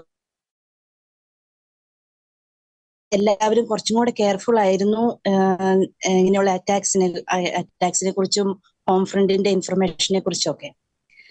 ഒക്ടോബർ 7-ാം തീയതിക്ക് മുമ്പും കഴിഞ്ഞ ദിവസങ്ങളിലും നമുക്ക് ബോർഡറിൽ ഇങ്ങനെ അങ്ങോട്ടും ഇങ്ങോട്ടും ഉള്ള ചെറിയ നമുക്ക് ഇടുമ്പോൾ അറിയാം അത് ഇസ്രായേൽ ഇടുന്നതാണോ അതോ ഗാസ ഇങ്ങോട്ട് ഇടുന്നതാണോ എന്നുള്ളത് നമുക്ക് കൃത്യമായിട്ട് അറിയാമായിരുന്നു. ഞാൻ താമസിച്ചിരുന്ന വീട് കിബൂട്സ് നിറോസിലാണ്. നിറോസിൽ നിന്ന് ഞങ്ങളുടെ വീടിന്റെ പുറകിൽ ഇറങ്ങി നിന്ന് നോക്കിയാൽ നേരെ കാണുന്നത് ഖാൻ യൂനിസ് ആണ്. 2 കിലോമീറ്റർ മാത്രമേ ഉള്ളൂ അവിടേക്ക്. അന്നൊന്നും നമുക്ക് ഈ ഇതിനെക്കുറിച്ചൊന്നും വലിയ ഗ്രാഹ്യമില്ലായിരുന്നു. ഒക്ടോബർ 7-ന് ശേഷമാണ് ഇതൊക്കെ കൂടുതലായിട്ട് അറിയാൻ സാധിച്ചത്. ഒക്ടോബർ 7-ാം തീയതി രാവിലെ 6:30ക്കാണ് സൈറൻ തുടങ്ങിയത്. ഞങ്ങള് അമ്മച്ചി ഞങ്ങളുടെ റൂമിൽ തന്നെ ബോർഡർ ഏരിയകളിലെല്ലാം ഡാരിസ് പറഞ്ഞതുപോലെ നമുക്ക് സേഫ്റ്റി റൂംസുകളുണ്ട്. എല്ലാ വീടുകൾക്കും സേഫ്റ്റി റൂംസ് ഉണ്ട്. അതുപോലെ തന്നെ നമുക്ക് ഈ കോമൺ ആയിട്ടുള്ള പൊതു സ്ഥലങ്ങളിലോട്ടാണേലും നമുക്ക് ഈ മമ്മദ് എന്ന് ഈ മിക്ലാത്ത് എന്ന് പറയണേ, അല്ലെങ്കിൽ ബങ്കർ പോലത്തെ വലിയതല്ല, ഡീപ്പ് താഴോട്ട് പോകുന്നതല്ല, മേളിൽ തന്നെ ആണേലും ഉള്ള മിക്ലാത്ത് എന്ന് പറഞ്ഞ സാധനം അവിടെ നമുക്ക് കാണാൻ സാധിക്കും. എല്ലാ വീടുകളിലും ഉണ്ട്. കാരണം ഇങ്ങനെയുള്ള നമുക്ക് ആകെ 10 സെക്കൻഡ് മാത്രമാണുള്ളത് ഇതിന്റെ ഉള്ളിൽ കയറാനായിട്ട്. അമ്മച്ചി ബെഡ്രിഡൻ ആയ കാരണം ആ റൂമിലാണ്. ഞാനും മീരയും കൂടെ ഓടി അവിടെ കയറി. അപ്പച്ചന്റെ റൂമിലാണ്. അപ്പച്ചനെ കൂട്ടിക്കൊണ്ട് വരാനുള്ള സമയം ഉണ്ടായില്ല. പക്ഷെ പുള്ളിക്കാരൻ അത് കേട്ട് എണീറ്റ് ഷ്മോളിക്ക് അപ്പച്ചനും അതിന്റെ ഉള്ളിലോട്ട് വന്ന്. ഞങ്ങൾ 4 പേരുണ്ടായിരുന്നു അതിന്റെ ഉള്ളില്. ഒരു 6:45 മോള് ദളിതിന്റെ കോള് വന്നു. അവളും ദളിതും സെയിം കിബൂട്സ് നിറോസിലാണ് താമസിക്കുന്നത്. ഞങ്ങളോട് പറഞ്ഞു കെയർഫുൾ ആയിരിക്കണം, കതകയിൽ ആരും മുട്ടിയാലും തുറക്കരുത്. ഓക്കെ, നമ്മൾ കതക് അടച്ചിട്ടിരിക്കുകയായിരുന്നു, തുറന്നിട്ടുണ്ടായിരുന്നില്ല. ഞങ്ങൾ റൂമിൽ കയറി ഇരുന്നു. ഒരു 7:15 നമുക്ക് അവര് നോക്ക് ചെയ്തു ഡോറില്. അവര് ദളിത് ഫുൾ ടൈം ഞങ്ങളുടെ കൂടെ ആയിരുന്നു എന്നുള്ളത് ഒരു കണക്കിന് ഞങ്ങൾക്ക് ഇൻസ്ട്രക്ഷൻ തരാനും എന്ത് ചെയ്യണമെന്ന് തരാനും അതനുസരിച്ച് ഞങ്ങൾക്ക് പ്രവർത്തിക്കാനും ഒക്കെ സാധിച്ചു. അവര് മുട്ടുന്നുണ്ടെന്ന് പറഞ്ഞു. അവള് പറഞ്ഞു തുറക്കരുതെന്ന് പറഞ്ഞു. അപ്പത്തേക്കും വെടിവെച്ച് കേട്ടു. ഒരു 7:15 തന്നെ നമ്മളുടെ വീട് അറ്റാക്ക് ചെയ്തു. 1 ഓഫ് ദ ഫസ്റ്റ് ഹൗസസ് നമുക്ക് പറയാം നമ്മുടെ വീട് അറ്റാക്ക് ചെയ്തത്. നമുക്കെപ്പോഴും ബോർഡറിലെ സെക്യൂരിറ്റി വിങ്സിന്റെ കയ്യിൽ നിന്നൊക്കെ നമുക്ക് ഇൻസ്ട്രക്ഷൻ ഉണ്ടായിരുന്നു, ഇങ്ങനെ എന്തെങ്കിലുമൊക്കെ ഉണ്ടായിട്ടുണ്ടെങ്കിൽ നമ്മൾ വളരെ ആക്റ്റീവ് ആയിരിക്കണം, എത്രയും പെട്ടെന്ന് നമ്മൾ സേഫ്റ്റി റൂംസുകളിലോട്ട് അല്ലെങ്കിൽ സേഫ് പ്ലേസസുകളിലോട്ട് മൂവ് ചെയ്യണം എന്നൊക്കെ നമുക്ക് ഇൻസ്ട്രക്ഷൻ എപ്പോഴും ഉണ്ടാവുന്നതാണ്. അതനുസരിച്ച് ഞങ്ങൾ കയറി. ഒരു 7:15 തന്നെ നമ്മളെ അറ്റാക്ക് ചെയ്തു. അവർക്ക് അറിയാമായിരുന്നു നമ്മൾ ഉള്ളിലുണ്ടെന്നുള്ള കാര്യം. അവരൊത്തിരി പ്രാവശ്യം, ഒരു 5-6 പ്രാവശ്യം, 1 മണി വരെയുള്ള സമയത്ത് 5-6 പ്രാവശ്യം അവര് നമ്മുടെ റൂം തുറക്കാൻ സാധിച്ചു. ഇനി ഒരു ഡൗട്ട് വരാം, നമ്മുടെ ബോർഡറിലുള്ള ഈ റൂമുകളൊക്കെ താക്കോലിട്ട് പൂട്ടത്തില്ലേ എന്ന്. താക്കോലിട്ട് പൂട്ടാൻ പറ്റുന്ന റൂമുകളല്ല നമുക്കിപ്പം. അതൊക്കെ നമ്മള് ബോർഡറിലായ കാരണം ഒച്ച കേൾക്കുന്ന പാടെ ഞാൻ ചിലപ്പോൾ ഓടി ഉള്ളിൽ കയറും. എന്റെ പുറകെയുള്ള ആൾക്ക് അതിന്റെ ഉള്ളിൽ കയറണമെങ്കിൽ പുറത്തുനിന്ന് തുറക്കണം. അതുപോലെ തന്നെ എന്തെങ്കിലും എമർജൻസി ഉണ്ടായി നമ്മൾ അതിന്റെ ഉള്ളിലാണെങ്കിൽ പുറത്തുനിന്ന് ആൾക്കാർക്ക് വന്ന് നമ്മളെ രക്ഷപ്പെടുത്തണമെങ്കിൽ അവർക്ക് തുറക്കണം. അപ്പൊ അത് തുറക്കാൻ നമുക്ക് പുറത്തുനിന്ന് തുറക്കാൻ പറ്റിയ ഒരു റൂമാണ് സാധാരണ ഒരു റൂം പോലെ. അതിന് ലോക്കില്ല, പക്ഷെ ലോക്കുള്ള റൂമുകളും ഉണ്ട്. ബോർഡറുകളിൽ അങ്ങനെ ഞാൻ കണ്ടിട്ടില്ല ഇതുള്ളത്. ഞങ്ങൾ അതിന്റെ ഉള്ളിലായിരുന്നു. അത് കാരണമാണ് അവർ ട്രൈ ചെയ്ത് തുറക്കാനും ഞങ്ങൾ അതിനെ പ്രിവെന്റ് ചെയ്യാൻ നോക്കിയത്. 10:30 ആയപ്പം ഇംഗ്ലീഷിൽ ഒരാള് സംസാരിച്ചു, we are here to save you, open the door. അപ്പോഴും ദളിത് ഞങ്ങളുടെ കൂടെ ഓൺലൈനിലുണ്ട്. അവളോട് സംസാരിച്ചപ്പോൾ അവള് പറഞ്ഞു ആരും എത്തിയിട്ടില്ല, തുറക്കരുത്. തൊട്ടു പുറകെ നമ്മൾ കേട്ടത് സ്ത്രീകളുടെയും കുട്ടികളുടെയും ശബ്ദമാണ് അറബിയിൽ സംസാരിക്കുന്നത്. അപ്പം നമുക്ക് മനസ്സിലാക്കാൻ കഴിയുന്നത് ടെററിസ്റ്റ് വന്ന് ഇതെല്ലാം അവർക്ക് ഓപ്പൺ ചെയ്ത് കൊടുത്തു, സാധനങ്ങൾ കവർച്ച ചെയ്യാൻ വേണ്ടിയിട്ടുള്ള അത്രയും പ്ലാനിങ് ആയിരുന്നു അവർ അവിടുത്തെ കാര്യങ്ങളിൽ. 1 മണി ഒരു 1:30 ആയപ്പം പിന്നെ അങ്ങോട്ടും ഇങ്ങോട്ടും ഫയർ ചെയ്യുന്ന ഒച്ച കേട്ടപ്പം അപ്പച്ചന് മനസ്സിലായി ഒരു യൂണിറ്റ് നമ്മുടെ ഒരു ആർമി എത്തിയിട്ടുണ്ടെന്നുള്ള കാര്യം. മോളിക്ക് അപ്പച്ചനൊന്ന് പുറത്തു പോകണമായിരുന്നു. അപ്പച്ചൻ പുറത്തു പോയി. അങ്ങനെ കതക് തുറക്കുമ്പോഴാണ് നമ്മളെല്ലാം എല്ലാം നശിപ്പിച്ചിട്ടേക്കുന്നതായിട്ട് കാണുന്നത്. നമ്മുടെ അടുത്ത് വെള്ളമോ അങ്ങനെയുള്ള ഒരു കാര്യങ്ങളും ഉണ്ടായിരുന്നില്ല. എല്ലാം എടുക്കാൻ വേണ്ടി വേഗം നമ്മൾ ഞാന് മീരയ്ക്ക് നല്ല പേടിയുണ്ടായിരുന്നു പുറത്തിറങ്ങാൻ വേണ്ടിയിട്ട്. എന്ത് ധൈര്യം കിട്ടിയെന്നൊന്നും എനിക്കറിയത്തില്ല. ഓടി പുറത്തിറങ്ങി വെള്ളം നോക്കിയപ്പോൾ നമുക്ക് വെള്ളം എടുക്കുന്ന ഒന്നുമില്ല. ടാപ്പൊക്കെ പൊട്ടിച്ചിട്ടേക്കുന്നു. ഫിൽറ്റർ ഉണ്ടായിരുന്നു, അതെല്ലാം അവർ കൊണ്ടുപോയി. വെള്ളമൊന്നുമില്ല. അപ്പം അമ്മച്ചിയുടെ ഓക്സിജൻ മെഷീനിൽ ഒഴിക്കുന്ന സ്റ്റെറൈൽ വാട്ടർ ഉണ്ടായിരുന്നു അവിടെ. ആ വെള്ളമാണ് ഞങ്ങൾ 3 ലിറ്റർ അത് ഓരോ കുപ്പിയായിട്ട് ഉള്ളിലോട്ട് കയറ്റി. കുറച്ച് ചോക്ലേറ്റ്സ് ഉണ്ടായിരുന്നു. അതായിരുന്നു അന്നത്തെ ഞങ്ങളുടെ ഭക്ഷണം. ഒരു 3-3:30 ആയപ്പോഴത്തേക്കും കത്തുന്ന മണങ്ങൾ വന്നു. ഞങ്ങൾ വിചാരിച്ച് ഞങ്ങളുടെ വീടിനും തീയിട്ടുന്നതാണ്. കിബുട്സുകള് എങ്ങനെ നമ്മൾ തൊട്ടടുത്തടുത്താണ് വീടുകളുള്ളത്. തൊട്ടടുത്തടുത്ത് വീടുകൾ വന്നപ്പോൾ ഞങ്ങളുടെ വലത് സൈഡിലോട്ടുള്ള വീടുകള് 4 വീടുകളിൽ 3 മൊത്തവും കത്തി, 4-മത്തതിന്റെ പകുതിയും കത്തി, 5-മത്തതാണ് ഞങ്ങളുടെ വീട്. ഞങ്ങളുടെ വീടിന് ഒന്നും പറ്റിയില്ല. ദൈവം സഹായിച്ച് ഞങ്ങള് 2 പേരും, മീരയും ഞാനും അവിടെ നിന്ന് കൊന്തയും കയ്യിലെടുത്ത് ഞങ്ങൾക്കറിയാവുന്ന പ്രാർത്ഥനകളെല്ലാം അവിടെ നിന്ന് ചെല്ലുകയായിരുന്നു. കതകയിൽ ഒരു കുരിശൊക്കെ വരച്ചു. കാവൽമാലാഖയോട് വരാൻ പറഞ്ഞു. കാരണം ഞാൻ പറയുന്നത്, ഞങ്ങള് രക്ഷപ്പെട്ട ഒരു സിറ്റുവേഷനിൽ നിന്ന് നോക്കുമ്പോൾ അവിടെ ദൈവത്തിന്റെ ഇടപെടൽ മാത്രമായിരുന്നു എന്ന് കൃത്യമായിട്ട് അറിയാം. വീടുകൾ പുറകിലുള്ളതും വീടുകൾ മുമ്പിലുള്ളതും എല്ലാം കത്തി നശിച്ചു കിടക്കുന്നു. ഞാൻ 4 പ്രാവശ്യം ആ വീടുകളിൽ എല്ലാവരും ഇവര് കൊലപ്പെടുത്തി അല്ലേ? അവിടെ എന്റെ വലതുവശത്തുണ്ടായിരുന്നേ, ഞാൻ പറഞ്ഞ 5 വീടുകളിൽ ഉണ്ടായിരുന്നേ ആണുങ്ങളെ എല്ലാം 3 വീട്ടിലെ ആണുങ്ങളെ അവർ കൊലപ്പെടുത്തി. പെണ്ണുങ്ങളെ എല്ലാം ബന്ദികളാക്കി കൊണ്ടുപോയി. ബാക്കിയുള്ള അവരെ മക്കളോട് കൂടി അവര് ബന്ദികളാക്കി ആണുങ്ങളെയും കൊണ്ടുപോയി. ആരും ഇല്ല ആ വീടുകളിൽ. ഞങ്ങൾ മാത്രമാണ് അവിടെ രക്ഷപ്പെട്ടത് ആ വീട് ആ സ്ഥിതിയിൽ നിന്ന്. ഇടതുവശത്തോട്ട് നോക്കിയാൽ അവിടെയും വീണ്ടും 3 വീടുകളുണ്ട്. ആ വീടുകളിൽ നിന്ന് നോക്കിയാലും തൊട്ടടുത്ത വീട്ടിലെ 2 ചേട്ടന്മാരായിരുന്നു. ചേട്ടനെ വിസിറ്റ് ചെയ്യാൻ വേണ്ടി വന്ന അനിയനാണ്. 2 പേരും നല്ല ഹെവി ആൾക്കാരാണ്. നല്ല അവരുടെയൊക്കെ അടുത്ത് നല്ല പിടിച്ചു നിൽക്കാൻ പറ്റിയ ആൾക്കാരാണ്. അവരെ പോലും കൊണ്ടുപോയി എന്ന് കേട്ടപ്പോൾ നമുക്കത് പിന്നീടാണ് നമ്മൾ അറിയുന്നത് അവരെയൊക്കെ കൊണ്ടുപോയി എന്നുള്ളത്.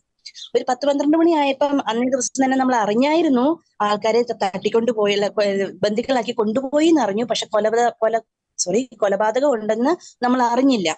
കാരണം എല്ലാം കണക്ഷൻസും വിട്ടുപോയി. ദളിത് നമ്മുടെ അടുത്ത് അതൊന്നും പറഞ്ഞുമില്ല.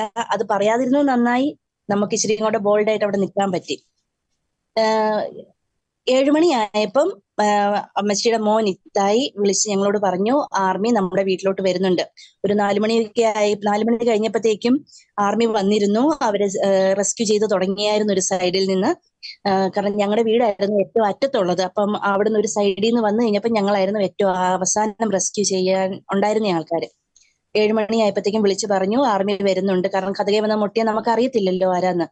അത് കാരണം വരുന്നുണ്ടെന്ന് പറഞ്ഞു. ഞങ്ങള് 12.5 മണിക്കൂറും ആ സേഫ്റ്റി റൂമിന്റെ ഉള്ളിലായിരുന്നു. ഞങ്ങൾ ഒരിക്കൽ പോലും ആ ഡോറ് ലീവ് ചെയ്തില്ല. ഞങ്ങൾ ഉച്ച കഴിഞ്ഞ് ഞങ്ങൾ മാറി ഡോറ് ഹോൾഡ് ചെയ്തുകൊണ്ട് നിന്നു. പക്ഷെ അതിനു മുമ്പ് ഞങ്ങൾ 2 പേരും കൂടെ, ഉച്ചയ്ക്ക് മുമ്പ് ഞങ്ങൾ 2 പേരും കൂടെയാണ് അത് ഹാൻഡിൽ ചെയ്തത്. ആർമി വന്ന പാടെ ഞങ്ങളോട് ചോദിച്ചത്, റിലാക്സ്, നിങ്ങൾക്ക് വെള്ളം ഉണ്ടായിരുന്നോ? നിങ്ങൾ എന്തെങ്കിലും കഴിച്ചോ? ഞങ്ങൾ പറഞ്ഞു വെള്ളമുണ്ട്, ഞങ്ങൾ ഇന്ന വെള്ളം കുടിച്ചു. ഭക്ഷണം ഇല്ല. അപ്പൊ തന്നെ അവർ പുറത്തു പോയി ഞങ്ങൾക്ക് ഫ്രൂട്ട്സ് എത്തിച്ചു കൊണ്ട് തന്നിട്ട് പറഞ്ഞു കഴിക്കൂ, റിലാക്സ് ആകൂ. അപ്പത്തേക്കും അവർ അപ്പച്ചനെ അവിടുന്ന് മാറ്റി എന്ന് പറഞ്ഞാല് പിള്ളേരുടെ കിൻഡർ ഗാർഡൻ വലിയൊരു കോമൺ സേഫ്റ്റി റൂമാണ്. വലിയ നമ്മുടെ ആ കിബൂട്സിൽ ഒരു 500 പേരെ അക്കോമഡേറ്റ് ചെയ്യാൻ പറ്റിയ ഒരു റൂമാണത്. അപ്പൊ അവിടേക്കാണ് നമ്മുടെ ആ കിബൂട്സിലുള്ള ബാക്കി രക്ഷപ്പെട്ട എല്ലാവരെയും നമ്മളെ മാറ്റിയത്. അമ്മച്ചിനെ ആദ്യം മാറ്റി, രണ്ടാമത് തിരിച്ചു വന്നു അമ്മച്ചീനെ മാറ്റാൻ വേണ്ടിയിട്ട്. ഞങ്ങളെ മാറ്റാൻ വേണ്ടിയാ വന്നേ. അപ്പൊ ഞങ്ങൾ പറഞ്ഞു അമ്മച്ചീനെ മാറ്റാതെ അമ്മച്ചി സക്ഷനും ഒക്കെ ഉള്ള ഒരു ആളാണ് അത് കാരണം ഞങ്ങൾ പറഞ്ഞു ആദ്യം അമ്മച്ചീനെ മാറ്റിയിട്ട് ഞങ്ങളെ മാറ്റിയാൽ മതി എന്ന് പറഞ്ഞു.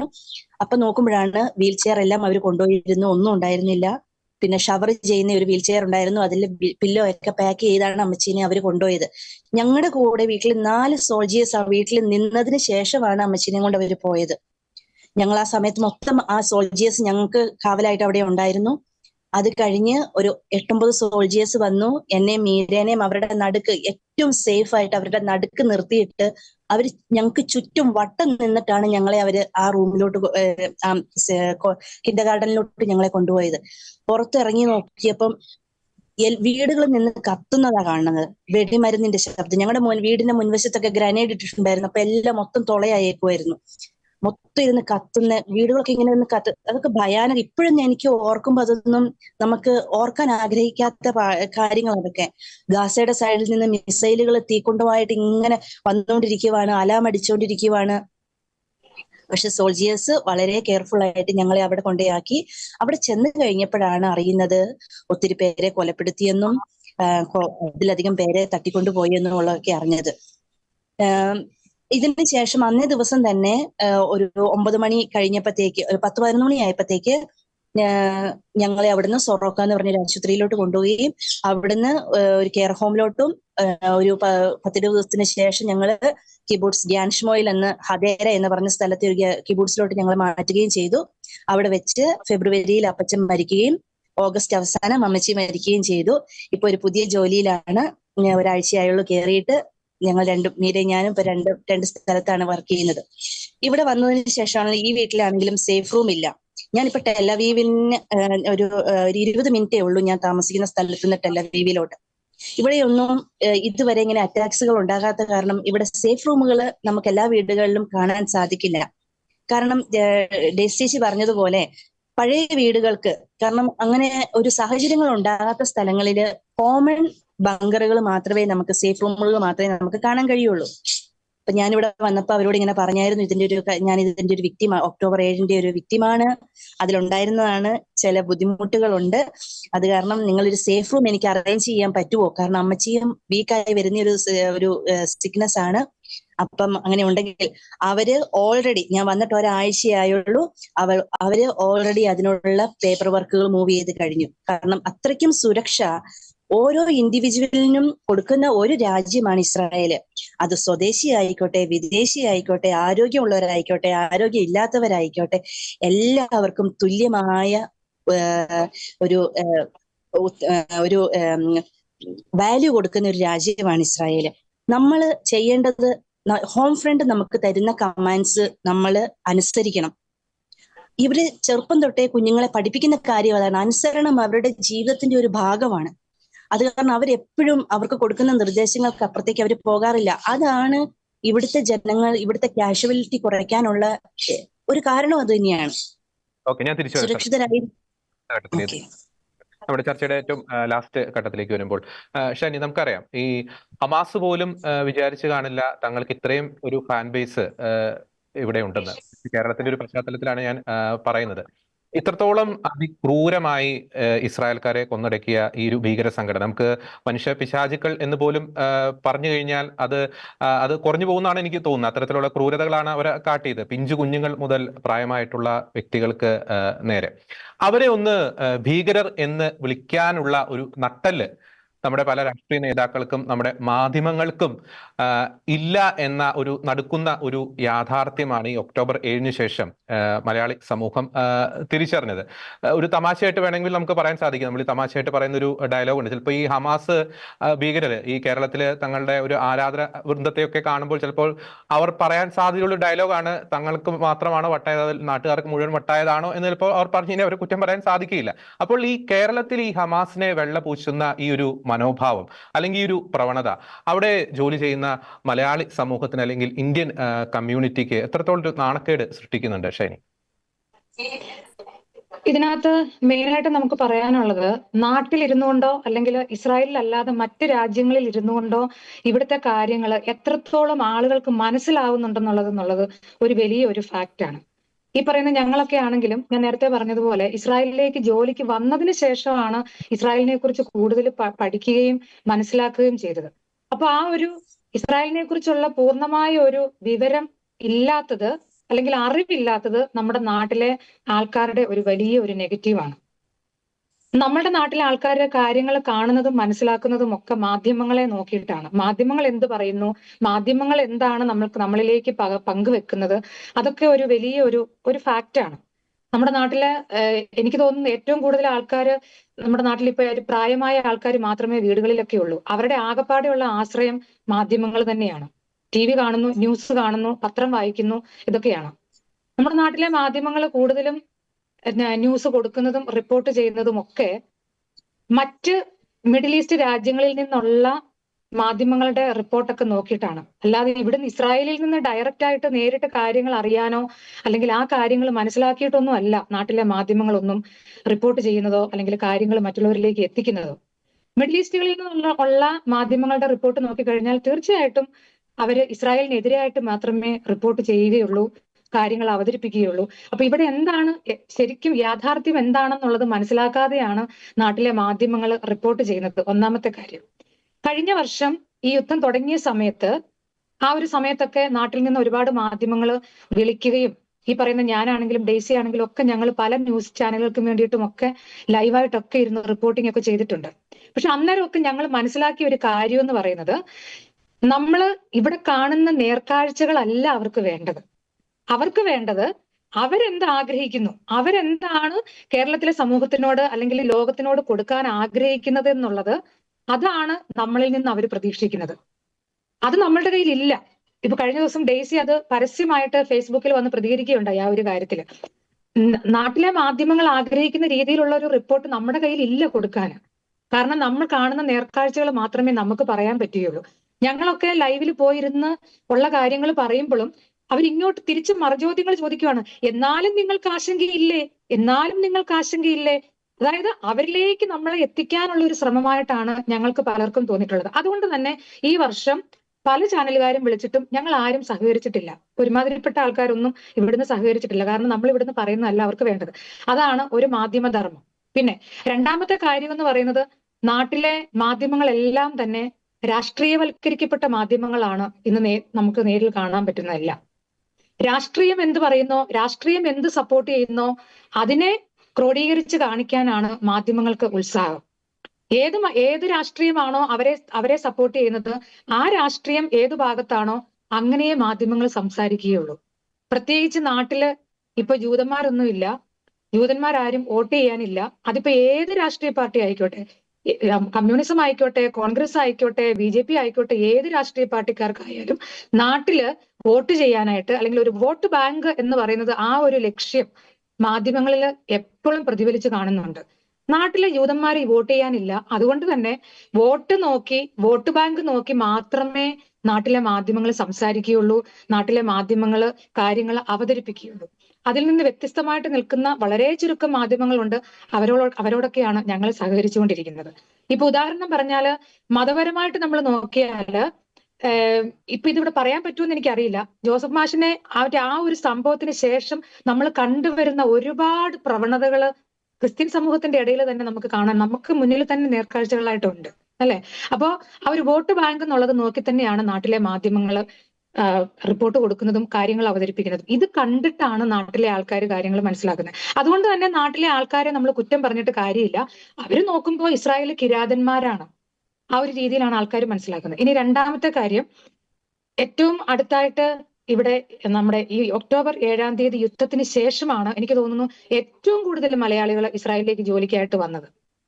അതിനു മുമ്പുണ്ടായിരുന്നതിനെക്കാട്ടിലും ഒരു ഇസ്രായേലിലേക്ക് ജോലിക്ക് വരാനുള്ള ഒരു പ്രവണത കൂടി വന്നത് ഒക്ടോബർ 7-ന് ശേഷമാണ്. ഇവിടെ യുദ്ധമുണ്ടെന്നറിയാം, മരിക്കാൻ സാധ്യതയുണ്ടെന്നറിയാം. അപ്പൊ മരിക്കാൻ പോലും റെഡിയായിട്ടാണ് നാട്ടിൽ നിന്ന് ആൾക്കാർ ഇങ്ങോട്ടേക്ക് ജോലിക്കായിട്ട് വന്നത്. അത് നാട്ടിൽ ജീവിതം ഇല്ലാത്തത് കൊണ്ടല്ലേ, നാട്ടിൽ നമുക്ക് ഭാവി ഇല്ലാത്തത് കൊണ്ടല്ലേ? എന്തുകൊണ്ടാണ് ഒരു 18-19 വയസ്സാകുമ്പോഴേക്കും നമ്മുടെ നാട്ടിൽ നിന്ന് യുവജനങ്ങൾ അല്ലെങ്കിൽ അതിന് മേലെയുള്ള ആൾക്കാർ നാട് വിട്ടു പോവാൻ തയ്യാറാവുന്നതും അല്ലെങ്കിൽ പ്രേരിതരാവുന്നതും? എന്തുകൊണ്ടാണ്? നമ്മുടെ രാഷ്ട്രീയത്തിന്റെയും നമ്മുടെ ഭരണ സംവിധാനത്തിന്റെയും പോരായ്മ കൊണ്ട് തന്നെയാണ്. ഇത്രയും വിദ്യാസമ്പന്നരായിട്ടുള്ള ആളുകൾ തിങ്ങിപ്പാർക്കുന്ന കേരളത്തിൽ നിന്ന് ഇപ്പൊ പ്രായമായുള്ള ആൾക്കാരെ മാത്രം അവശേഷിപ്പിച്ചുകൊണ്ട് യുവജനങ്ങളായിട്ടുള്ള ആൾക്കാർ ആ നാട്ടിൽ നിന്ന് ജീവനും കൊണ്ട് രക്ഷപ്പെട്ട് ഓടുന്നുണ്ടെങ്കിൽ നാട്ടിൽ ജീവിതം ഇല്ലാത്തതുകൊണ്ടാണ്, ജീവിത മാർഗങ്ങൾ ഇല്ലാത്തതുകൊണ്ടാണ്. എന്തുകൊണ്ട് നമ്മുടെ സർക്കാരിന് തൊഴിലവസരങ്ങൾ ഉണ്ടാക്കാൻ പറ്റുന്നില്ല? എന്തുകൊണ്ട് നമ്മുടെ ആൾക്കാരെ നാട്ടിൽ തന്നെ നിർത്തിക്കൊണ്ട് നമ്മുടെ നാടിനെ വികസിപ്പിക്കാനായിട്ട് പറ്റുന്നില്ല? ആരെങ്കിലും ഒക്കെ എന്തെങ്കിലും ഒരു സംരംഭമായിട്ട് മുന്നോട്ട് വന്നു കഴിയുമ്പോൾ അവിടെ കൊടി പിടിക്കാനാണ് ഓരോ രാഷ്ട്രീയക്കാരും നോക്കുന്നത്. അവർക്കൊക്കെ അവരുടെ കീശ വീർപ്പിക്കുക അല്ലെങ്കിൽ അവരുടെ ഭാഗം നോക്കുക, ഇത് മാത്രമേ രാഷ്ട്രീയക്കാർക്ക് ലക്ഷ്യമുള്ളൂ.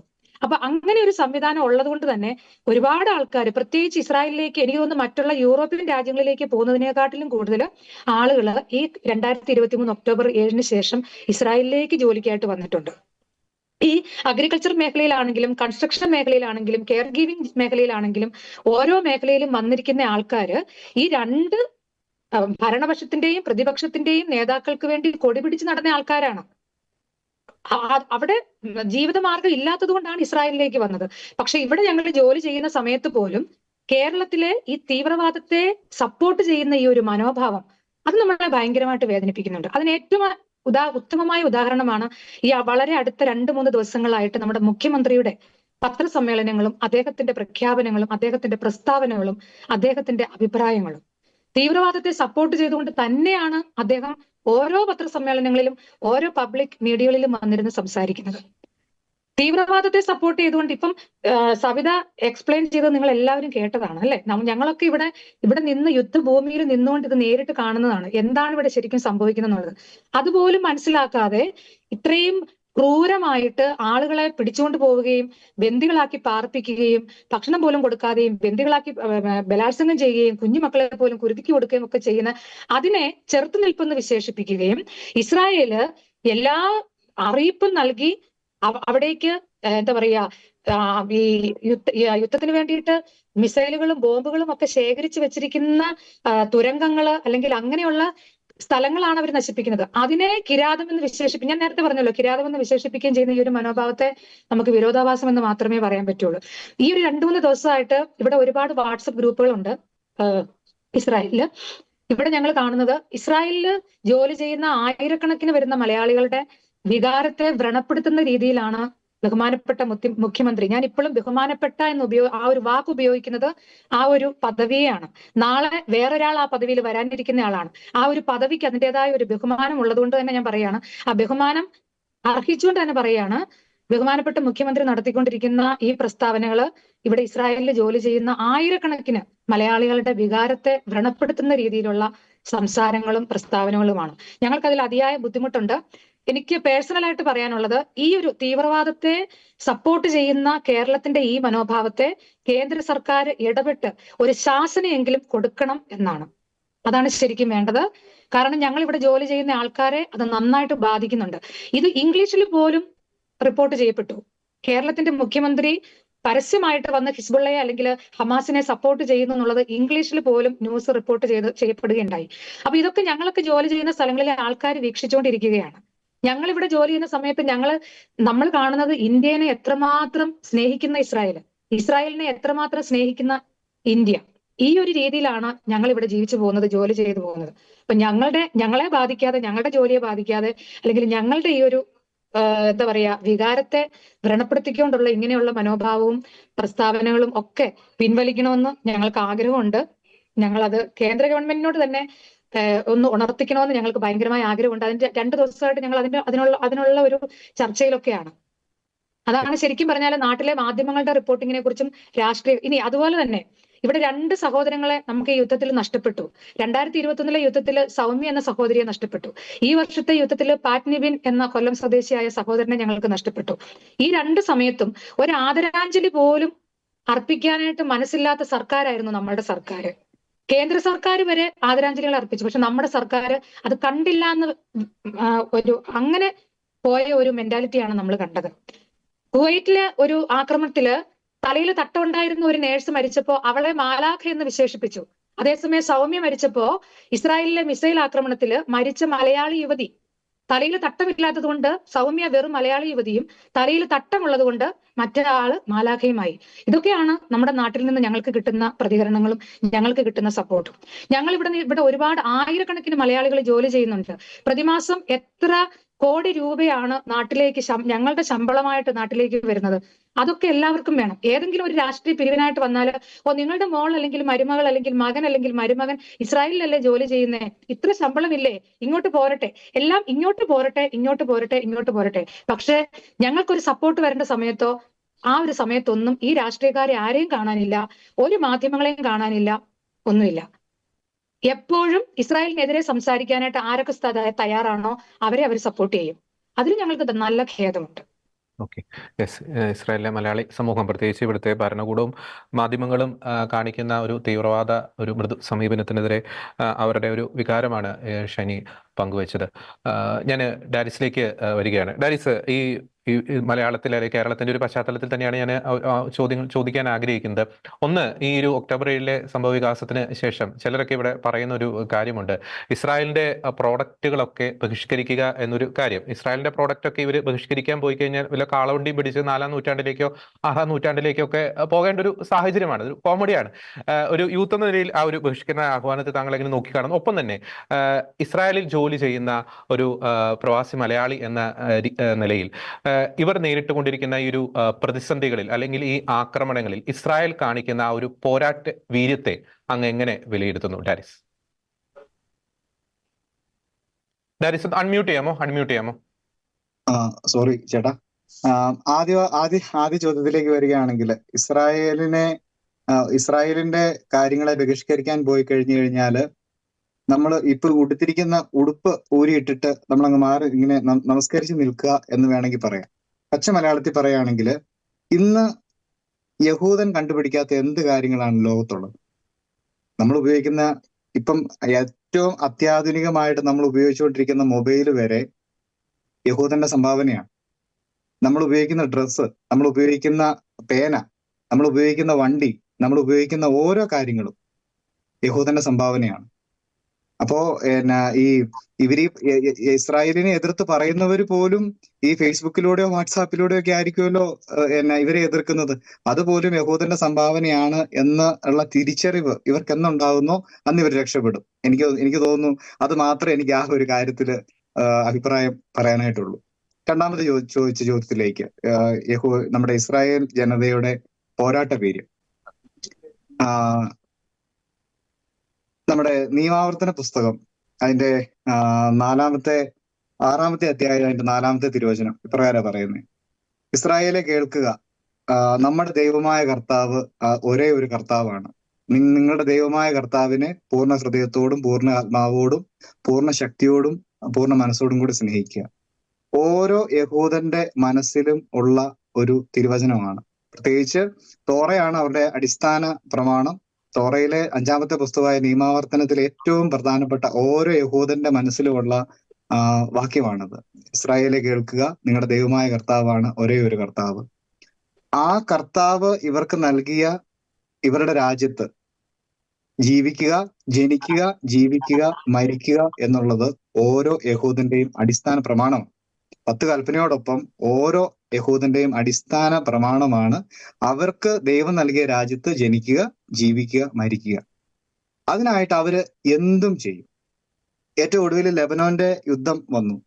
ലോകത്തുള്ള എല്ലാ യഹൂദന്മാരും, അമേരിക്കയിലുള്ളവര്, യൂറോപ്പിലുള്ളവര്, UK-യിലുള്ളവര്, ലോകത്തിന്റെ വിവിധ ഭാഗങ്ങളിലുള്ളവര് എല്ലാവരും ലീവ് എടുത്ത് യുദ്ധത്തിനായിട്ട് തങ്ങളുടെ മാതൃരാജ്യത്തിനു വേണ്ടി യുദ്ധം ചെയ്യാനായിട്ട് സൈനികരോട് ചേർന്ന് റിസർവ്ഡ് ഫോഴ്സ് ആയിട്ട് യുദ്ധത്തിന് പോകാനായിട്ട് അവര് വന്നു. എന്താണ് അതിനായിട്ട് അവരെ പ്രേരിപ്പിക്കുന്നത്? ശരിക്കും നമ്മൾ അതിനെക്കുറിച്ച് ആലോചിക്കുമ്പോൾ നമുക്ക് ഉള്ളിൽ നിന്ന് നമുക്ക് തന്നെ ഒരു വികാരം ഉണ്ടാവും.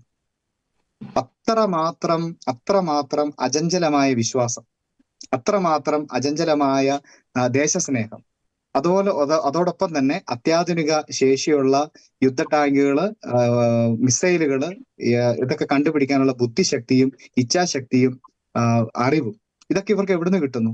ഏറ്റവും പ്രധാനമായിട്ട് ഒന്നിൽ മാത്രമേ ഊന്നേണ്ടതുള്ളൂ. ഇവരുടെ പോരാട്ട വീര്യവും ഇവരുടെ ആത്മവീര്യവും ചേർത്ത് വെച്ചിരിക്കുന്നത് അചഞ്ചലമായ ദൈവവിശ്വാസത്തിലും അചഞ്ചലമായിട്ടുള്ള ദേശസ്നേഹത്തിലുമാണ്. ഇവർക്ക് ഒരേ സമയം ദേശസ്നേഹമുണ്ട്, ഇവരുടെ മാതൃരാജ്യത്തോടുള്ള സ്നേഹമുണ്ട്, അതേസമയം തന്നെ ഇവർക്ക് അടിയുറച്ച ദൈവവിശ്വാസമുണ്ട്. കഴിഞ്ഞ ദിവസം ഇങ്ങനെ TV-യിൽ ഇങ്ങനെ കണ്ടപ്പോൾ ഒരാളിങ്ങനെ പറഞ്ഞ് ശ്രദ്ധിച്ചതാ, 94-ാമത്തെ സങ്കീർത്തനമാണ് ഓരോ പട്ടാളക്കാരനെയും മനസ്സിലുള്ളത്. 94-ാമത്തെ സങ്കീർത്തനം, ദൈവം വിധികർത്താവ് എന്നുള്ള ഭാഗം വരുന്നത് 94-ാമത്തെ സങ്കീർത്തനം. പ്രതികാരത്തിന്റെ ദൈവമായ കർത്താവെ, പ്രതികാരത്തിന്റെ ദൈവമേ പ്രത്യക്ഷനാകണമേ, ഭൂമിയെ വിധിക്കുന്നവനെ എഴുന്നേൽക്കണമേ, ശത്രുവിനെതിരെ യുദ്ധം ചെയ്യാനായിട്ട് ഞങ്ങളെ പ്രാപ്തരാക്കണമെന്നുള്ള 94-ാമത്തെ സങ്കീർത്തനം ഓരോ വ്യക്തിയുടെ മനസ്സിലുണ്ട്. അത് ശരിക്കും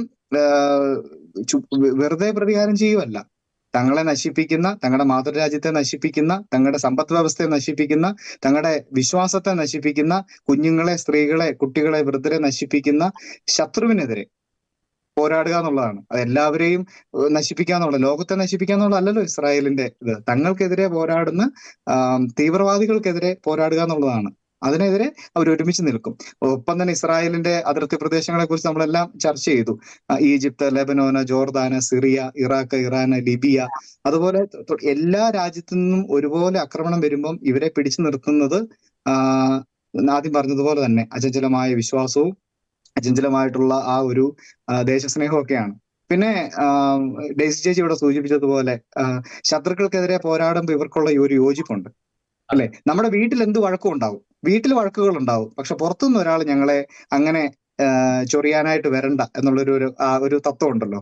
അത് തന്നെയാണ് ഇവര് ചേർന്ന് പോകാൻ. ഇവർ ഒരുമിച്ച് നിൽക്കുന്നു, ശത്രുവിനെതിരെ പോരാടുന്നു. ഒപ്പം തന്നെ ഇവിടെ ജോലി ചെയ്യുന്ന ഞങ്ങളെ ഓരോരുത്തരെയും സംരക്ഷിക്കാനും ചേർത്ത് നിർത്താനും അവർക്ക് വേണ്ട കാര്യങ്ങൾ ചെയ്യാനും. സൗമ്യ ചേച്ചി മരിച്ചപ്പോൾ, അതുപോലെ പാറ്റ്ലിബിൻ ചേട്ടൻ മരിച്ചപ്പോഴൊക്കെ നമ്മൾ കണ്ടതാണ്. ഇസ്രായേലിൽ നിന്നും ഇസ്രായേലിന്റെ അംബാസഡർ അവരുടെ മൃതദേഹത്തോടൊപ്പം അനുഗമിച്ച് അവരുടെ വീട്ടിൽ ചെന്ന് ആ കാര്യങ്ങൾ നോക്കി നടത്തി അവർക്ക് വേണ്ട സഹായങ്ങൾ ചെയ്ത്, സാമ്പത്തികമായിട്ടും എല്ലാ കാര്യങ്ങളും സഹായം ചെയ്ത് അവർ വേണ്ടെന്ന് ഷനി ചേച്ചി ഇവിടെ സൂചിപ്പിച്ചു. ഒരു റീത്ത് വെക്കാനായിട്ട് നമ്മുടെ കേരളത്തിലെ ഗവൺമെന്റിനെ ആരെയും കണ്ടില്ലല്ലോ. അത് തന്നെയാണ് കേരളത്തിന്റെ ഏക പരാജയം. ഇസ്രായേലിനെ വിജയിപ്പിക്കുന്നതും കേരളത്തെ പരാജയപ്പെടുത്തുന്നതും അത് തന്നെയാണ്. പുറമേ നോക്കുമ്പോൾ നമുക്ക് തന്നെ മനസ്സിലാവും. വ്യക്തമാണ് ഡൈസ്, വളരെ വ്യക്തമായിട്ട് അങ്ങ് അവതരിപ്പിച്ചു. ഡെയ്സി, നമുക്കറിയാം ഈ ഇസ്രായേലിലെ ബന്ദികൾ, നമുക്കറിയാം 100-ലധികം പേർ ഇപ്പോഴും ഗാസയിലെ ഭൂഗർഭ തുരങ്കങ്ങളിൽ ഇപ്പോഴും ഒരു നരകയാതന അനുഭവിക്കുന്നുണ്ട് എന്ന് നാം മനസ്സിലാക്കുന്നു. ആ ബന്ദികളുടെ മോചനവുമായി ബന്ധപ്പെട്ട ഏതെങ്കിലും തരത്തിലൊരു പ്രോഗ്രസ് അവിടെ നടക്കുന്നുണ്ടോ? അവരുടെ ഒരു അവസ്ഥ എന്താണ്? അവരുടെ കുടുംബം കടന്നു പോകുന്ന ഒരു മാനസികാവസ്ഥ എന്തൊക്കെയാണ്? അവരുടെ ബന്ദികളുടെ കുടുംബങ്ങളൊക്കെ ആയിട്ട് ബന്ധപ്പെട്ട് അങ്ങനെ ആരെങ്കിലുമായിട്ട് സംസാരിക്കാനുള്ള ഒരു അവസരം ലഭിച്ചിരുന്നു ഡെയ്സി? ബന്ദികള് നമുക്കിപ്പം ഇസ്രായേലിന് ഏകദേശം 101 പേരാണ്. ഞാൻ ഇന്നലെയും കൂടി അവരുടെ എല്ലാവരുടെയും ലിസ്റ്റ് കണ്ടിരുന്നു. അതില് 1.5 വയസ്സ്, ഇവിടെ നിന്ന് പോകുമ്പോൾ 1.5 വയസ്സും 5 വയസ്സുമുള്ള 2 കുട്ടികളുണ്ട്. 17, 18, 19 മുതൽ 73 വയസ്സ് വരെ പ്രായമുള്ള 101 പേരെയാണ് ഇനി തിരിച്ചു കിട്ടാനുള്ളത്. ഇസ്രായേലിന്റെ പ്രധാന ലക്ഷ്യം യുദ്ധം തുടങ്ങുമ്പോൾ എത്രയും പെട്ടെന്ന് അവരെ തിരിച്ചു കൊണ്ടുവരിക എന്നതായിരുന്നു. അവരിൽ കുറച്ചുപേരെ ഇസ്രായേലിന്റെ പട്ടാളം തന്നെ തിരിച്ചു കൊണ്ടുവരാൻ പലപ്പോഴായിട്ട് സാധിച്ചു. കുറച്ചുപേരെ ധാരണകളിൽ കൂടെ, അതായത് ഇസ്രായേലിലെ ജയിലുകളില് കുറ്റവാളികളായിട്ട്, അതായത് വെറുതെ പിടിച്ചിട്ടവരല്ല, ബസ്സിൽ കയറി ഡ്രൈവറെ തോക്ക് ചൂണ്ടി ആക്രമിച്ചവര്, കത്തിക്ക് കുത്തിയവര്, ഇങ്ങനെയൊക്കെയുള്ള കുറ്റകൃത്യങ്ങൾ ചെയ്ത് ജയിലിലായിട്ടുള്ളവരെ ഒരു ബന്ദിക്ക് 3 പേർ എന്ന കണക്കിന് തിരിച്ചു കൊടുത്തിട്ട് കുറച്ചേറെ പേരെ ഇസ്രായേൽ തിരിച്ചു പിടിച്ചായിരുന്നു. അതുകൂടാതെ തായ്ലൻഡ് ജോലിക്കാർ കുറച്ചുപേര്, അവര് തായ്ലൻഡ് ഇറാനുമായിട്ട് സംസാരിച്ചിട്ട് അങ്ങനെ അവര് കുറച്ചുപേരെ തിരിച്ചു കിട്ടിയായിരുന്നു. ഇത് കൂടാതെയാണ് ഇനി 101 പേരുള്ളത്. അതിൽ 6 പേരെ, ഏറ്റവും അവസാനം നമുക്ക് തിരിച്ചു കിട്ടിയത് 6 ബന്ദികളാണ്. തിരിച്ചു കിട്ടിയെന്ന് പറഞ്ഞാൽ ജീവനോടെയല്ല, അവരെ തിരിച്ചു കിട്ടാൻ IDF എത്തുന്നതിന് തൊട്ടു മുൻപത്തെ നിമിഷം ക്രൂരമായി വെടിവെച്ച് കളഞ്ഞ് അംഗഭംഗങ്ങളൊക്കെ വെട്ടിക്കളഞ്ഞ് നിഷ്ഠൂരമായി ഒരു മനുഷ്യന് ചിന്തിക്കാവുന്നതിന്റെ അങ്ങേയറ്റം ചെയ്തിട്ടാണ് ആ 6 പേരുടെ മൃതശരീരങ്ങൾ ഇസ്രായേലിന് തിരിച്ചു കിട്ടിയത്. ഇസ്രായേലിനെ സംബന്ധിച്ചിടത്തോളം അതിന്റെ പൗരനെ ഇസ്രായേലിൽ തന്നെ അടക്കുക എന്നത് വളരെ പ്രധാനമാണ്. കേവർ ഇസ്രായേൽ എന്ന് പറയും. ഒരു നഖം അല്ലെങ്കിൽ ഒരു വിരലെങ്കിലും കിട്ടിയിട്ട് അത് DNA ഒരുപാട് പരിശോധനകളിൽ കൂടെയാണ് ഇത് തിരിച്ചറിയുന്നത്. അത് തിരിച്ചറിഞ്ഞ് ഇവിടെ കൊണ്ടുവന്ന് ഇസ്രായേൽ മണ്ണിൽ അടക്കം ചെയ്യുക എന്നത് വളരെ പ്രധാനമാണ്. ഈ 101 പേർ ജീവനോടെ ഉണ്ടാവട്ടെ എന്ന് ആഗ്രഹിക്കുന്നു. ഉണ്ടെങ്കിലും ഇല്ലെങ്കിലും അവരെ തിരിച്ചു കൊണ്ടുവരിക എന്നുള്ളതാണ് ഇസ്രായേലിന്റെ ആത്യന്തികമായ ലക്ഷ്യം. പക്ഷേ അതിലിപ്പോൾ സംഭവിച്ചത്, ഇപ്പോ ആ ലക്ഷ്യത്തിൽ നിന്ന് കുറച്ച് വ്യതിചലിക്കേണ്ടി വന്നു. കാരണം വളരെ കേരളത്തിന്റെ ഒരു 1/2 വലിപ്പമുള്ള ഈ ചെറിയ രാജ്യത്തിലെ പട്ടാളക്കാർ പല സ്ഥലങ്ങളിലേക്ക് ഡിവൈഡ് ആയിരിക്കുകയാണ്. ഒരേ സ്ഥലത്ത് തന്നെ ഹമാസിനെ ലക്ഷ്യമാക്കി ഗാസയിൽ തന്നെയുള്ള ഈ ബന്ദികളെ തിരിച്ചു പിടിക്കുക എന്നതിനപ്പുറം കൂടുതൽ പട്ടാളവും ഇപ്പോൾ ഉള്ളത് ലെബനോൻ ബോർഡറിലാണ്, ഈ ഏരിയയിലാണ് ഉള്ളത്. അപ്പോൾ ആ ഒരു ലക്ഷ്യം നിറവേറ്റാൻ അതിൽ നിന്ന് വ്യതിചലിക്കേണ്ടി വന്ന ഒരു അവസ്ഥയിലാണ്. ഇന്നലെ ഞാൻ ഇവിടെ ഒരു ഇസ്രായേൽ പൗരനോട് സംസാരിച്ചപ്പോൾ അദ്ദേഹം പറഞ്ഞത്, ബന്ദികളെ തിരിച്ചു കൊണ്ടുവരിക എന്ന ലക്ഷ്യം തൽക്കാലം 2ാം സ്ഥാനത്തേക്ക് മാറിയിരിക്കുകയാണ്. 1ാം സ്ഥാനത്ത് ഇപ്പോൾ ജീവനോടെ നിലവിൽ ഇസ്രായേലിലുള്ള ഓരോ പൗരനെയും സംരക്ഷിക്കുക എന്നുള്ളതായി മാറി. അതുകൊണ്ട് തന്നെ ഈ ഞാൻ മുൻപ് ഒരു ബന്ദിയായി കൊണ്ടുപോയ ഒരു 20 വയസ്സുള്ള ഒരു പെൺകുട്ടിയുടെ ഞാൻ അറിയുന്ന ഒരു 1-2 പ്രാവശ്യം കണ്ടിട്ടുള്ള ഒരു പെൺകുട്ടിയുടെ ഫാമിലിയുടെ പോസ്റ്റുകളും കാര്യങ്ങളും അവരോടൊക്കെ സംസാരിക്കുമ്പോൾ വളരെ വിഷമത്തോടു കൂടിയാണ് അവർ ആ പോസ്റ്റുകൾ ചെയ്യുന്നത്. ഫേസ്ബുക്കിലായാലും ഞങ്ങളുടെ ഈ മകളെ തിരിച്ചു കിട്ടുമെന്ന പ്രതീക്ഷ അവർക്ക് ഏകദേശം 7-8 മാസത്തോളം അവർ കൊണ്ടു നടന്നു. അതിനുശേഷമാണ് ഈ പെൺകുട്ടി മരിച്ച വാർത്ത വരുന്നത്. അവിടെ നിന്ന് ഇവർ പുറത്തുവിടുന്ന ഹമാസ് തീവ്രവാദികൾ പുറത്തുവിടുന്ന വീഡിയോകൾ ഇസ്രായേൽ സ്വന്തം പൗരന്റെ അഭിമാനത്തെയും അവരുടെ വ്യക്തിത്വത്തെയും കാത്തുകൊണ്ട് പുറം ലോകത്തിന് കാണിക്കാത്തതാണ്. പെൺകുട്ടികളെ റേപ്പ് ചെയ്യുന്ന ദൃശ്യങ്ങൾ, അവരുടെ ലൈംഗിക അവയവങ്ങൾ മുറിച്ചു മാറ്റുന്ന ദൃശ്യങ്ങൾ, ക്രൂരമായി പീഡിപ്പിക്കുന്ന ദൃശ്യങ്ങൾ, ഇതെല്ലാം ഇങ്ങോട്ട് അയച്ചുകൊണ്ടേയിരിക്കുന്നുണ്ട്. ഇസ്രായേൽ നമ്മുടെ നാട്ടിലെ മാധ്യമങ്ങൾക്ക് ചിലപ്പോൾ അത് കിട്ടിക്കഴിഞ്ഞാൽ ഒന്നും നോക്കാതെ പബ്ലിഷ് ചെയ്യുമായിരിക്കും. ഇവിടെ അത് പുറത്താരും കാണരുത്. ആ പെൺകുട്ടിക്ക് അല്ലെങ്കിൽ ആ ആൺകുട്ടിക്ക് അവർക്ക് അവരുടേതായ ഒരു അഭിമാനമുണ്ട്. സ്വാഭിമാനം അത് കാത്തു സൂക്ഷിക്കാൻ ഈ രാജ്യം ബാധ്യസ്ഥമാണ്. അതുകൊണ്ട് മാത്രമാണ് ഈ വീഡിയോകൾ പുറം ലോകം കാണാത്തത്. ഹമാസ് സ്ഥിരമായും മുമ്പ് ഇവരെങ്ങനെ അവിടെ കയറി ആക്രമിച്ചു എന്നുള്ളതിന്റെ വീഡിയോ ദൃശ്യങ്ങൾ വരെ ഇവിടേക്ക് അയച്ചിരുന്നു. അവർ അതിനുവേണ്ടി പ്രിപ്പയർ ചെയ്തതിന്റെയും ദൃശ്യങ്ങളെല്ലാം ഇസ്രായേലിലേക്ക് അയച്ചുകൊണ്ടിരുന്നിരുന്നു. ഇവിടെ അതൊക്കെ നമുക്ക് കിട്ടുന്നുണ്ട്. പക്ഷെ നമുക്കത് പുറത്തേക്ക് പബ്ലിഷ് ചെയ്യാൻ അനുവാദവും ഇല്ല. അത് ചെയ്യുന്നത് ശരിയുമല്ല.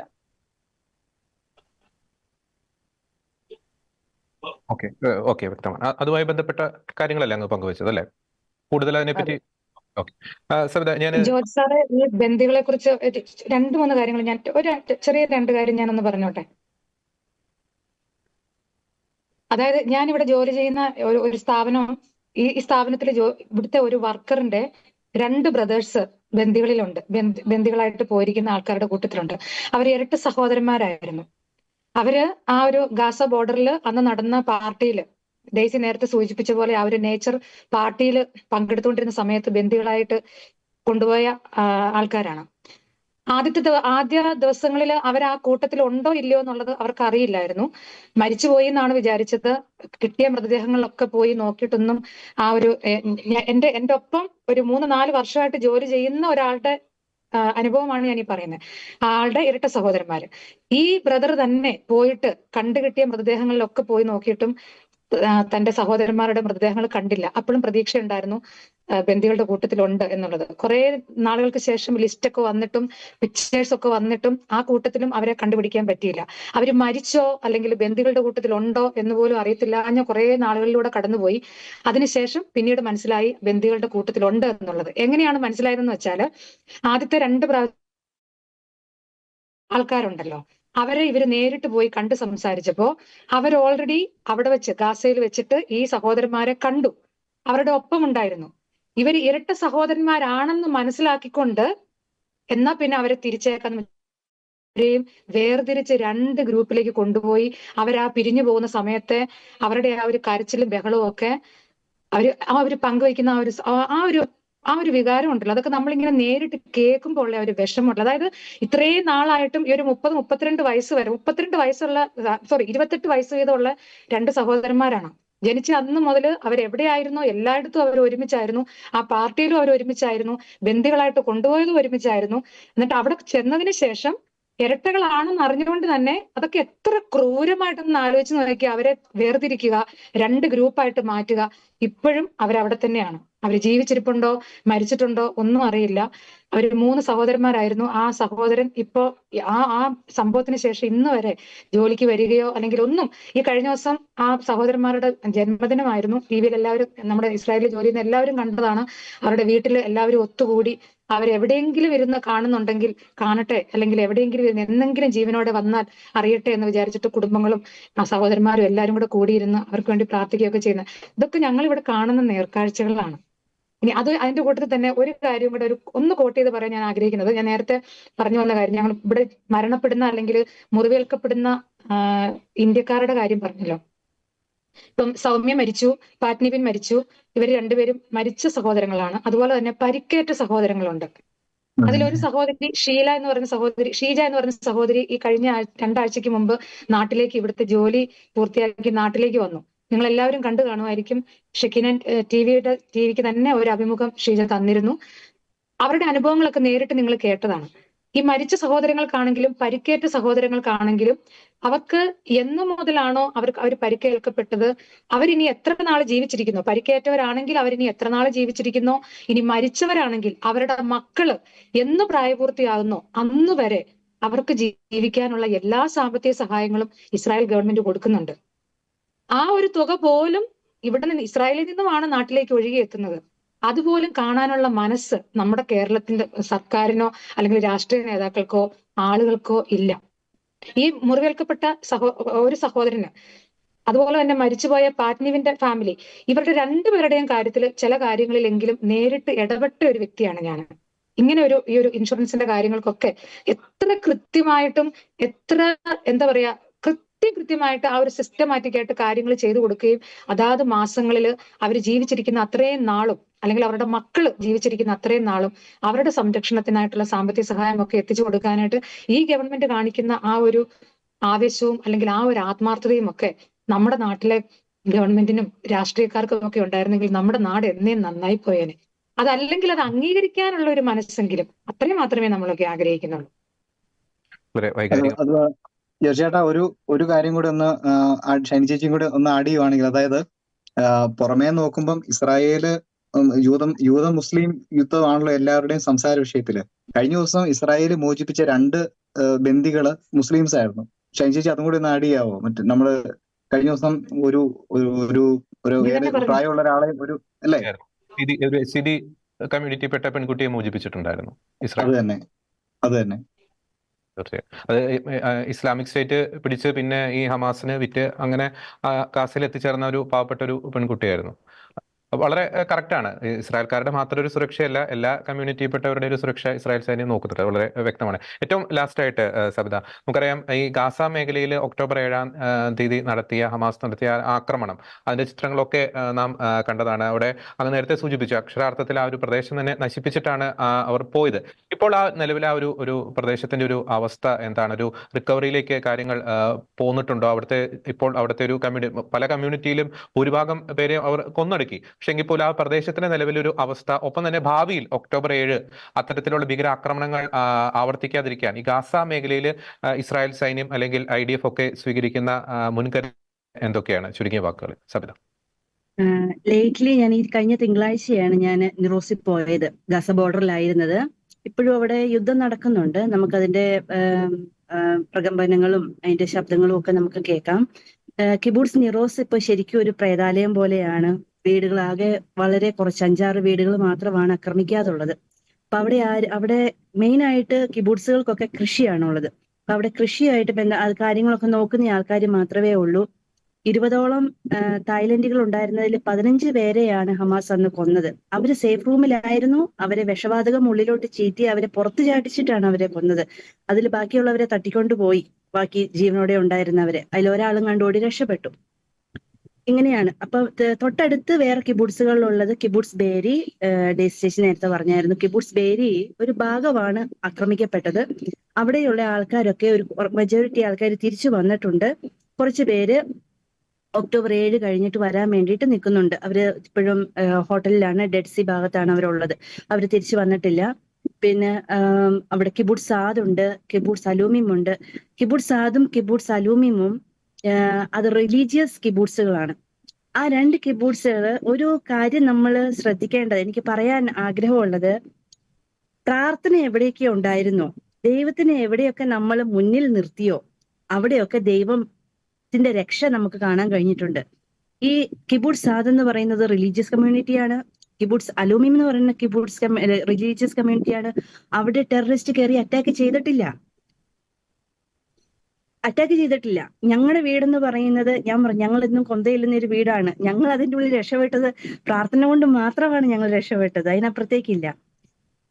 ജനറലി അവിടെയുള്ള ആൾക്കാർക്കെല്ലാം, ഫാമിലി കുഞ്ഞുങ്ങളെയും കൊണ്ടുള്ള ആൾക്കാർക്കെല്ലാം അങ്ങോട്ട് പോകാൻ പേടിയാണ്. കാരണം അവര് വേറെയുള്ള സ്ഥലങ്ങളിലോട്ട്, വേറെയുള്ള കിബൂട്സുകളുടെ ഭാഗമാകാനോ അത് വേറെയുള്ള കമ്മ്യൂണിറ്റികളുടെ ഭാഗമാകാൻ വേണ്ടി അവർ നോക്കുന്നു. തൽക്കാലത്തേക്ക് 3-4 വർഷത്തേക്ക് ഗവൺമെന്റ് അവരെ റീഹാബിലിറ്റേറ്റ് ചെയ്തേക്കുകയാണ്. അവർക്ക് വേണ്ടി ലീസിന് വീടുകൾ എടുത്തിട്ട് അവരെ അവിടെ അക്കോമഡേറ്റ് ചെയ്തേക്കുവാണ്. ഫ്യൂച്ചറിലോട്ടുള്ള പ്ലാനുകളൊക്കെ ആയിട്ട് പോകുന്നു. ഇപ്പൊ നിറോസിന്റെ കാര്യത്തെ കുറിച്ചാണ് എനിക്ക് കൂടുതലും സംസാരിക്കാൻ പറ്റുന്നത്. കാരണം ഞാൻ അവരുമായിട്ട് ഇപ്പോഴും കമ്മ്യൂണിക്കേഷനിലാണ്. നിറോസില് ഒത്തിരി ബന്ദികളാക്കി കൊണ്ടുപോയവരിൽ കുറെ പേരെ തിരിച്ചു കൊണ്ടുവന്നവരെ ഒരു 10-20 ദിവസം ഞാൻ അവരുമായിട്ട് അടുത്ത് ഇടപഴകിയിട്ടാണ് ഞാൻ ഈ പുതിയ ജോലിയിലോട്ട് കയറുന്നത്. അപ്പം അവര് ഞങ്ങളെ കണ്ടാലും ഞങ്ങളോട് പറയും, you are the real heroines എന്ന് പറയും ഞങ്ങളുടെ അടുത്ത്. കാരണം ഞങ്ങള് അന്ന് പിടിച്ചു നിർത്തിയത് കാരണമാണ് ഞങ്ങൾ 4 പേരും രക്ഷപ്പെട്ടത്. അല്ലെങ്കിൽ ഒരു പ്രാവശ്യം അവർക്ക് തുറക്കാൻ കഴിഞ്ഞായിരുന്നെങ്കിൽ ഒന്നെങ്കിൽ ഞങ്ങൾ ഗാസയിൽ ഇരുന്നാനെ, അല്ലെങ്കിൽ ഞങ്ങളെ അന്ന് വെടിവെച്ച് കൊന്നാനെ. ഇത് രണ്ടിലൊന്ന് സംഭവിച്ചേനെ. കാരണം ഞങ്ങളുടെ വീടിന്റെ അവിടുന്ന് 3ാമത്തെ വീട്ടിലായിരുന്നു ഫിലിപ്പീനിൽ നിന്നുള്ള ജിമ്മി എന്ന കെയർ ഗിവർ വർക്ക് ചെയ്തിരുന്നത്. അവനെ കൊണ്ടുപോയിരുന്നു, അവന്റെ കാലിന് വെടിയേറ്റിരുന്നു, അവനെ കൊണ്ടുപോയിരുന്നു, അവനെ തിരിച്ചു വിട്ടു. 52ാമത്തെ ഗ്രൂപ്പ് ആൾക്കാരെ വിട്ട കൂടെ തിരിച്ചു വിട്ടിരുന്നു. നമ്മള് അവിടെ ചെന്ന് കഴിഞ്ഞാൽ നമുക്ക് മനസ്സിലാകും എത്രത്തോളം ക്രൂരതയാണ് അവിടെ ചെയ്തിരുന്നത്. ഇപ്പൊ ഡേസി പറഞ്ഞ ആ ഏറ്റവും പ്രായം കുറഞ്ഞ കൊച്ചു പോലും ഞാൻ എന്റെ കിബൂട്സിൽ നിന്നുള്ളതായിരുന്നു. ഞാൻ എപ്പോഴും പറയും എന്റെ കിബൂട്സ് എന്ന്. അത് അങ്ങനെ തന്നെ ഇരിക്കും. ഞാൻ അതിലൊരു ഭാഗമായതിലും അതിനെക്കുറിച്ച് കൂടുതൽ അറിയാൻ കഴിഞ്ഞതിലും എനിക്ക് സന്തോഷമുണ്ട്. എനിക്ക് എവിടെയെല്ലാം ആൾക്കാർ ഇതിനെക്കുറിച്ച് എതിർത്ത് പറയുന്നുവോ അവിടെയെല്ലാം എനിക്ക് പറയാൻ പറ്റുന്ന സാഹചര്യങ്ങളെല്ലാം ഞാൻ ഉപയോഗിക്കാറുണ്ട്. കാരണം ഞാൻ അനുഭവിച്ചതാണ്, ഞാൻ അറിഞ്ഞതാണ് എന്താണെന്നും. ഞാൻ എൻ്റെ അടുത്ത് IDFന്റെ ഇൻവെസ്റ്റിഗേറ്റേഴ്സ് വന്നു കഴിഞ്ഞപ്പോൾ പറഞ്ഞതാണ്, ഞങ്ങളുടെ വീടായിരുന്നു അവരുടെ ബേസ് എന്ന് വെച്ചാൽ 5-6 മണിക്കൂർ ആ കിബൂട്സിൽ ഉണ്ടായിരുന്ന സമയം അത്രയും ബേസ് ആയിട്ട് അവർ ഉപയോഗിച്ചത് ഞങ്ങളുടെ വീടായിരുന്നു. കാരണം അവർക്കറിയാം. അത് പറയാൻ കാരണം ഞാൻ ഇതിനു മുമ്പ് ഒരു കാര്യം കൂടെ പറയാനുണ്ട്. ഞങ്ങളുടെ കിബൂട്സില് ഗാസയിൽ നിന്നുള്ള ധാരാളം സ്ത്രീകള് കഞ്ചാവ് തോട്ടങ്ങളിലും ഫാക്ടറികളിലും വർക്ക് ചെയ്യുന്നവരുണ്ടായിരുന്നു. അവർ ക്ലിയർ ആയിട്ട് ആ ഏരിയ മൊത്തം സ്കെച്ചിട്ട് കൊടുത്തിട്ടുണ്ടായിരുന്നു. അത് കാരണം അവർക്ക് കൃത്യമായിട്ട് ഓരോ വീടുകളെ കുറിച്ചും അവിടെയുള്ള കാര്യങ്ങളെ കുറിച്ചും അറിയാമായിരുന്നു. ഞങ്ങൾക്ക് കോമൺ ക്യാൻറ്റീൻ ഉണ്ട്. അതിന് ഹദറോഹെൽ എന്ന് പറയും. ഹെദറോഹെൽ ഓക്കെ എന്ന് പറയും. അവിടെ അവർ ഭക്ഷണം വാങ്ങാൻ വരുമ്പോ അവരെന്റെ അടുത്ത് സംസാരിച്ചിട്ടുണ്ട്, ഇതിന് എത്ര രൂപയാണ്, അതിന് എത്ര രൂപയാണ്. അപ്പൊ ഞാൻ തിരിച്ചു വന്ന് അപ്പച്ചനോട് ചോദിച്ചു, ഒത്തിരി സ്ത്രീകളുണ്ടല്ലോ ഈ ബുർക്കയൊക്കെ ഇട്ടുകൊണ്ട് വരുന്നത്, നമ്മൾ സേഫ് ആണോ ഇവിടെ, അവര് വരുന്നത് ഓക്കെയാണ്? അപ്പച്ചൻ പറഞ്ഞു അവർ ഗാസയിൽ നിന്നുള്ളവരാണ്, അവരിവിടെ വർക്ക് ചെയ്യുന്നവരാണ്, നമുക്ക് അവരെ പേടിക്കാനില്ല, അവർ ഇസ്രായേലിന്റെ ഫ്രണ്ട്സ് ആണ് എന്നാണ് അന്ന് പറഞ്ഞത്. പക്ഷെ അവരാണ് ഇതെല്ലാം സ്കെച്ചിട്ട് കൊടുത്തതും ഏത് സമയത്ത് ഗേറ്റ് ഓപ്പൺ ആവും എന്നുള്ളതടക്കം എല്ലാം അവര് നോട്ട് ചെയ്ത് വെച്ചിട്ട്. കാരണം 6:30-ക്ക് ഞങ്ങളുടെ കിബൂട്സിലുള്ള ഒരു യോഗ ടീച്ചറും പുള്ളിക്കാരിയുടെ ഹസ്ബൻഡും നടക്കാൻ പോകുന്ന പതിവുണ്ട് എന്നും 6:30 സമയത്ത്. ആ 6:30 സമയത്താണ് അവർ ഗേറ്റിന്റെ അടുത്ത് പതുങ്ങിയിരുന്ന് ഇവര് നമുക്ക് മൊബൈൽ ഉപയോഗിച്ചാണ് ഗേറ്റ് തുറക്കുന്നത്. ഗേറ്റ് തുറന്ന വഴിക്ക് അവരെ കയറി അറ്റാക്ക് ചെയ്ത് അവരെ കൊന്നു. അവരുടെ ബോഡി അവർ കൊണ്ടുപോയി, ഇതുവരെ തിരിച്ചു കിട്ടിയിട്ടില്ല. ഈ പറയുന്ന വ്യക്തികളെയെല്ലാം നമ്മള് എന്റെ കിബൂട്സിൽ നിന്ന് കൊണ്ടുപോയിട്ടുള്ള എല്ലാ വ്യക്തികളെയും എനിക്ക് കിബൂട്സ് നിറോസ് എന്ന് പറയുന്നത് വളരെ ഒത്തൊരുമയോട് കൂടി ജീവിച്ച ഒരു കിബൂട്സ് ആണ്. അവിടെ എനിക്ക് 3.5 വർഷം ജോലി ചെയ്ത എനിക്ക് ഇന്ന് വരെ ഞാനൊരു വിദേശിയാണെന്ന് എനിക്ക് തോന്നിയിട്ടില്ല. കിബൂട്സിൽ അത്രത്തോളം അവർ ചേർത്ത് പിടിച്ചു. ഒക്ടോബർ 7-ന് ശേഷം ഇനി കുറച്ച് കാര്യങ്ങൾ എനിക്ക് പറയാനുള്ളത് വളരെ ഇമ്പോർട്ടന്റ് ആയ കാര്യങ്ങളാണ്. ഒക്ടോബർ 7-ന് ശേഷം മെന്റലി വളരെ ഡൗൺ ആയി പോയായിരുന്നു. കാരണം ഇത്രയും പിടിച്ചു നിൽക്കുക, അത് കഴിഞ്ഞത്തെ ചില ശബ്ദങ്ങള്, ചില അതുമായിട്ടുള്ള സംഭവിച്ച ചില കാര്യങ്ങൾ നമ്മുടെ മനസ്സിൽ ഇന്നും അത് നമുക്ക് എന്നാ പറഞ്ഞ അത് പുറത്ത് നമുക്കതിന് നമുക്ക് ഇപ്പോഴും സൈക്കോളജിക്കൽ ഹെൽപ്പ് ഉണ്ട്. എത്രയും പെട്ടെന്ന് അവർ ഞങ്ങൾക്ക് ചെയ്തു തന്നത് ഒരു സൈക്കോളജിസ്റ്റിനെ അറേഞ്ച് ചെയ്ത് തരിക എന്നുള്ളതായിരുന്നു. ഇസ്രായേലിലെ ആൾക്കാര് ഞങ്ങളോട് പറഞ്ഞത്, you should not take anything with you after this. എന്ന് വെച്ചാൽ ഈ യുദ്ധം കഴിഞ്ഞതിന് ശേഷം ഈ യുദ്ധത്തിൻ്റെതായ ഒരു കാര്യവും നിന്നിൽ ഉണ്ടാവരുത്, നീ വളരെ റിലാക്സ്ഡ് ആയിട്ട് വേണം ഇവിടുന്ന് പോവാൻ. അതാണ് അവരുടെ മെന്റാലിറ്റി. ഞങ്ങള് ഇട്ട ഡ്രസ്സ് കൂടാതെ വെറും 2 ഡ്രസ്സുകൾ കൊണ്ടാണ് ഞങ്ങൾ പുറത്തു വന്നത്. ഞങ്ങൾക്ക് വേണ്ട എല്ലാ സാധനങ്ങളും ഇസ്രായേലിലെ ജനതയാണ് ഞങ്ങൾക്ക് പ്രൊവൈഡ് ചെയ്തത്. ചേച്ചി പറഞ്ഞു, എത്രയും പെട്ടെന്ന് അവിടുത്തെ ജനതയാണ് എല്ലാ കാര്യത്തിലും ഇടപെട്ടത്. ഞങ്ങൾക്ക് വേണ്ട ഭക്ഷണം, ഞങ്ങൾ ഹോസ്പിറ്റലിലായിരുന്ന സമയത്തേക്ക് ഞങ്ങൾക്ക് എല്ലാ സാധനങ്ങളും ഞങ്ങൾക്ക് എത്തിച്ചു തന്നു. ഞങ്ങൾക്ക് അവിടുന്ന് വേണ്ട കാര്യങ്ങളെല്ലാം ചെയ്തു തന്നു. ഹോസ്പിറ്റലില് ഡോക്ടറെ കണ്ട് അപ്പോയിന്റ്മെന്റ് എടുത്ത് ഞങ്ങൾക്ക് ഏത് രീതിയിൽ ഞങ്ങളെ ഹെൽപ്പ് ചെയ്ത് റിലാക്സ് ആക്കണം എന്നുള്ളതായിരുന്നു അവരുടെ അന്നത്തെ അവരുടെ ഐഡിയ, അല്ലെങ്കിൽ അവരുടെ മെയിൻ ലക്ഷ്യം. ഞങ്ങൾ മാത്രമല്ല, അന്ന് അവിടെ ഉണ്ടായിരുന്ന എല്ലാ ആൾക്കാരുടെയും, അത് ഇസ്രായേലികളായിക്കോട്ടെ വിദേശികളായിക്കോട്ടെ. രണ്ടാമത്തെ കാര്യം, ഇത് കഴിഞ്ഞ് ഞങ്ങൾക്ക് ഗവൺമെന്റ് കുറച്ച് ഗ്രാന്റുകൾ തന്നു. ഒന്ന്, എന്റെ ഒരു 3.5 ലക്ഷം രൂപയുടെ സാധനം എന്റെ നഷ്ടപ്പെട്ടു പോയിട്ടുണ്ടായിരുന്നു. കാരണം സാധനങ്ങളൊക്കെ എടുത്തോണ്ട് പോയി. നമ്മുടെ അവിടെ ഉണ്ടായിരുന്ന ഡോക്യുമെന്റ്സും സാധനങ്ങളും പാസ്പോർട്ടും എല്ലാം കൊണ്ടുപോയിരുന്നു. അതെല്ലാം അതിന്റെ എല്ലാം ഇതായിട്ട് അവര് വിലയിട്ട് ഞാനിട്ട വിലയേക്കാളും കൂടുതലാണ് അവരെനിക്ക് തന്നത്. ഞാൻ പറഞ്ഞു എന്റെ ഇത്ര 3.5 ലക്ഷം രൂപ നമ്മളിപ്പോ ഇസ്രായേലിൽ പറഞ്ഞപ്പം 15,000 ഷെക്കൽ എന്നാണ് ഞാൻ പറഞ്ഞത്. അപ്പൊ അവര് എനിക്ക് തന്നത് അതിലും കൂടുതലാണ് എനിക്ക് തന്നത്. ഒന്ന്, ഇന്ന് വരെ യുദ്ധം തുടങ്ങി ഈ രാജ്യം 1 വർഷമായിട്ട് യുദ്ധത്തിലൂടെ കടന്നു പോവുകയാണ്. ഇന്ന് വരെ 1 രൂപ എന്റെ സാലറിയിൽ നിന്ന് അവർ കുറച്ചിട്ടില്ല. ഇവിടുത്തെ ഗവൺമെന്റ് എനിക്ക് മാത്രമല്ല ഇവിടെയുള്ള എല്ലാ കെയർ ഗിവേഴ്സിനും കാര്യം അതാണെന്ന് ഞാൻ വിശ്വസിക്കുന്നു. 1 രൂപ പോലും കുറച്ചിട്ടില്ല. അതിനിടയ്ക്ക് അവർ സാലറി കൂട്ടുകയാണ് ചെയ്തത്. കെയർ ഗിവേഴ്സിന്റെ സാലറി കൂട്ടുകയാണ് ചെയ്തത്. ഏപ്രിൽ മാസത്തിലാണ് അത് കൂട്ടിയത്. ഓക്കെ. 2, മൂന്നാമത്തെ കാര്യം ഹെൽത്ത് ഇൻഷുറൻസ്. ഇതിന്റെ ഭാഗമായിട്ടുള്ള ഇസ്രായേൽ, അത് എല്ലാവർക്കും കിട്ടിയിട്ടുണ്ടോ എന്ന് എനിക്ക് അറിയത്തില്ല, പക്ഷെ എനിക്ക് കിട്ടിയിട്ടുണ്ട്. ഇസ്രായേലില് ഒക്ടോബർ 7 ഭാഗമായ എല്ലാവർക്കും, ഒക്ടോബർ 7 അത് ഇസ്രായേലുകളും വിദേശികൾ നമുക്ക് ബിത്വ, അതായത് നമ്മുടെ ഇൻഷുറൻസ് ഉണ്ട്. അവിടെ നമുക്ക്, എന്റെ ഫാമിലിയാണ് അതിനുള്ള പേപ്പർ വർക്കുകളെല്ലാം ചെയ്തത്. അവർ ചെയ്ത് അതിന് നമുക്ക് 1 മാസം ഒരു നിശ്ചിത എമൗണ്ട്, നമുക്ക് 1 മാസത്തെ ഒരു ഗ്രാന്റ് നമുക്ക് എല്ലാ മാസവും അത് അനുവദിച്ച് 2025 വരെ അതായിട്ടുണ്ട്. അത് കഴിഞ്ഞിട്ട് നമുക്കത് അവര് വീണ്ടും നമ്മളെ പേപ്പർ വർക്ക് കാര്യങ്ങളൊക്കെ സബ്മിറ്റ് ചെയ്ത് അനുസരിച്ച് നമുക്കത് മുന്നോട്ട് നമുക്ക് കണ്ടിന്യൂ ചെയ്ത് കിട്ടുന്നതാണെന്നാണ് അവിടുന്ന് പറഞ്ഞത്. അതിനോടൊപ്പം തന്നെ നമുക്ക് ഒത്തിരി ഫെസിലിറ്റികൾ ഇതിനോടൊപ്പം ഈ നമുക്ക് ഇൻഷുറൻസ് കിട്ടിയതോടൊപ്പം നമുക്ക് കിട്ടിയിട്ടുണ്ട്. പക്ഷെ നമ്മുടെ ജോലിയുടെ ഇത് കൊണ്ടും നമ്മുടെ നേച്ചർ കൊണ്ടും നമുക്ക് അതിനുള്ള പുറത്തു പോയി അതൊക്കെ നമുക്ക് റീഹാബിലിറ്റേഷൻ കിട്ടാനും അതിനുള്ള തെറാപ്പികൾ എടുക്കാനും ഒക്കെയുള്ള ഒത്തിരി കാര്യങ്ങൾ നമുക്ക് വേണ്ടിയിട്ട് ഗവൺമെന്റ് അലോട്ട് ചെയ്ത് തന്നിട്ടുണ്ട്. പക്ഷെ അതൊന്നും എനിക്ക് ഉപയോഗിക്കാൻ പറ്റുന്നില്ല.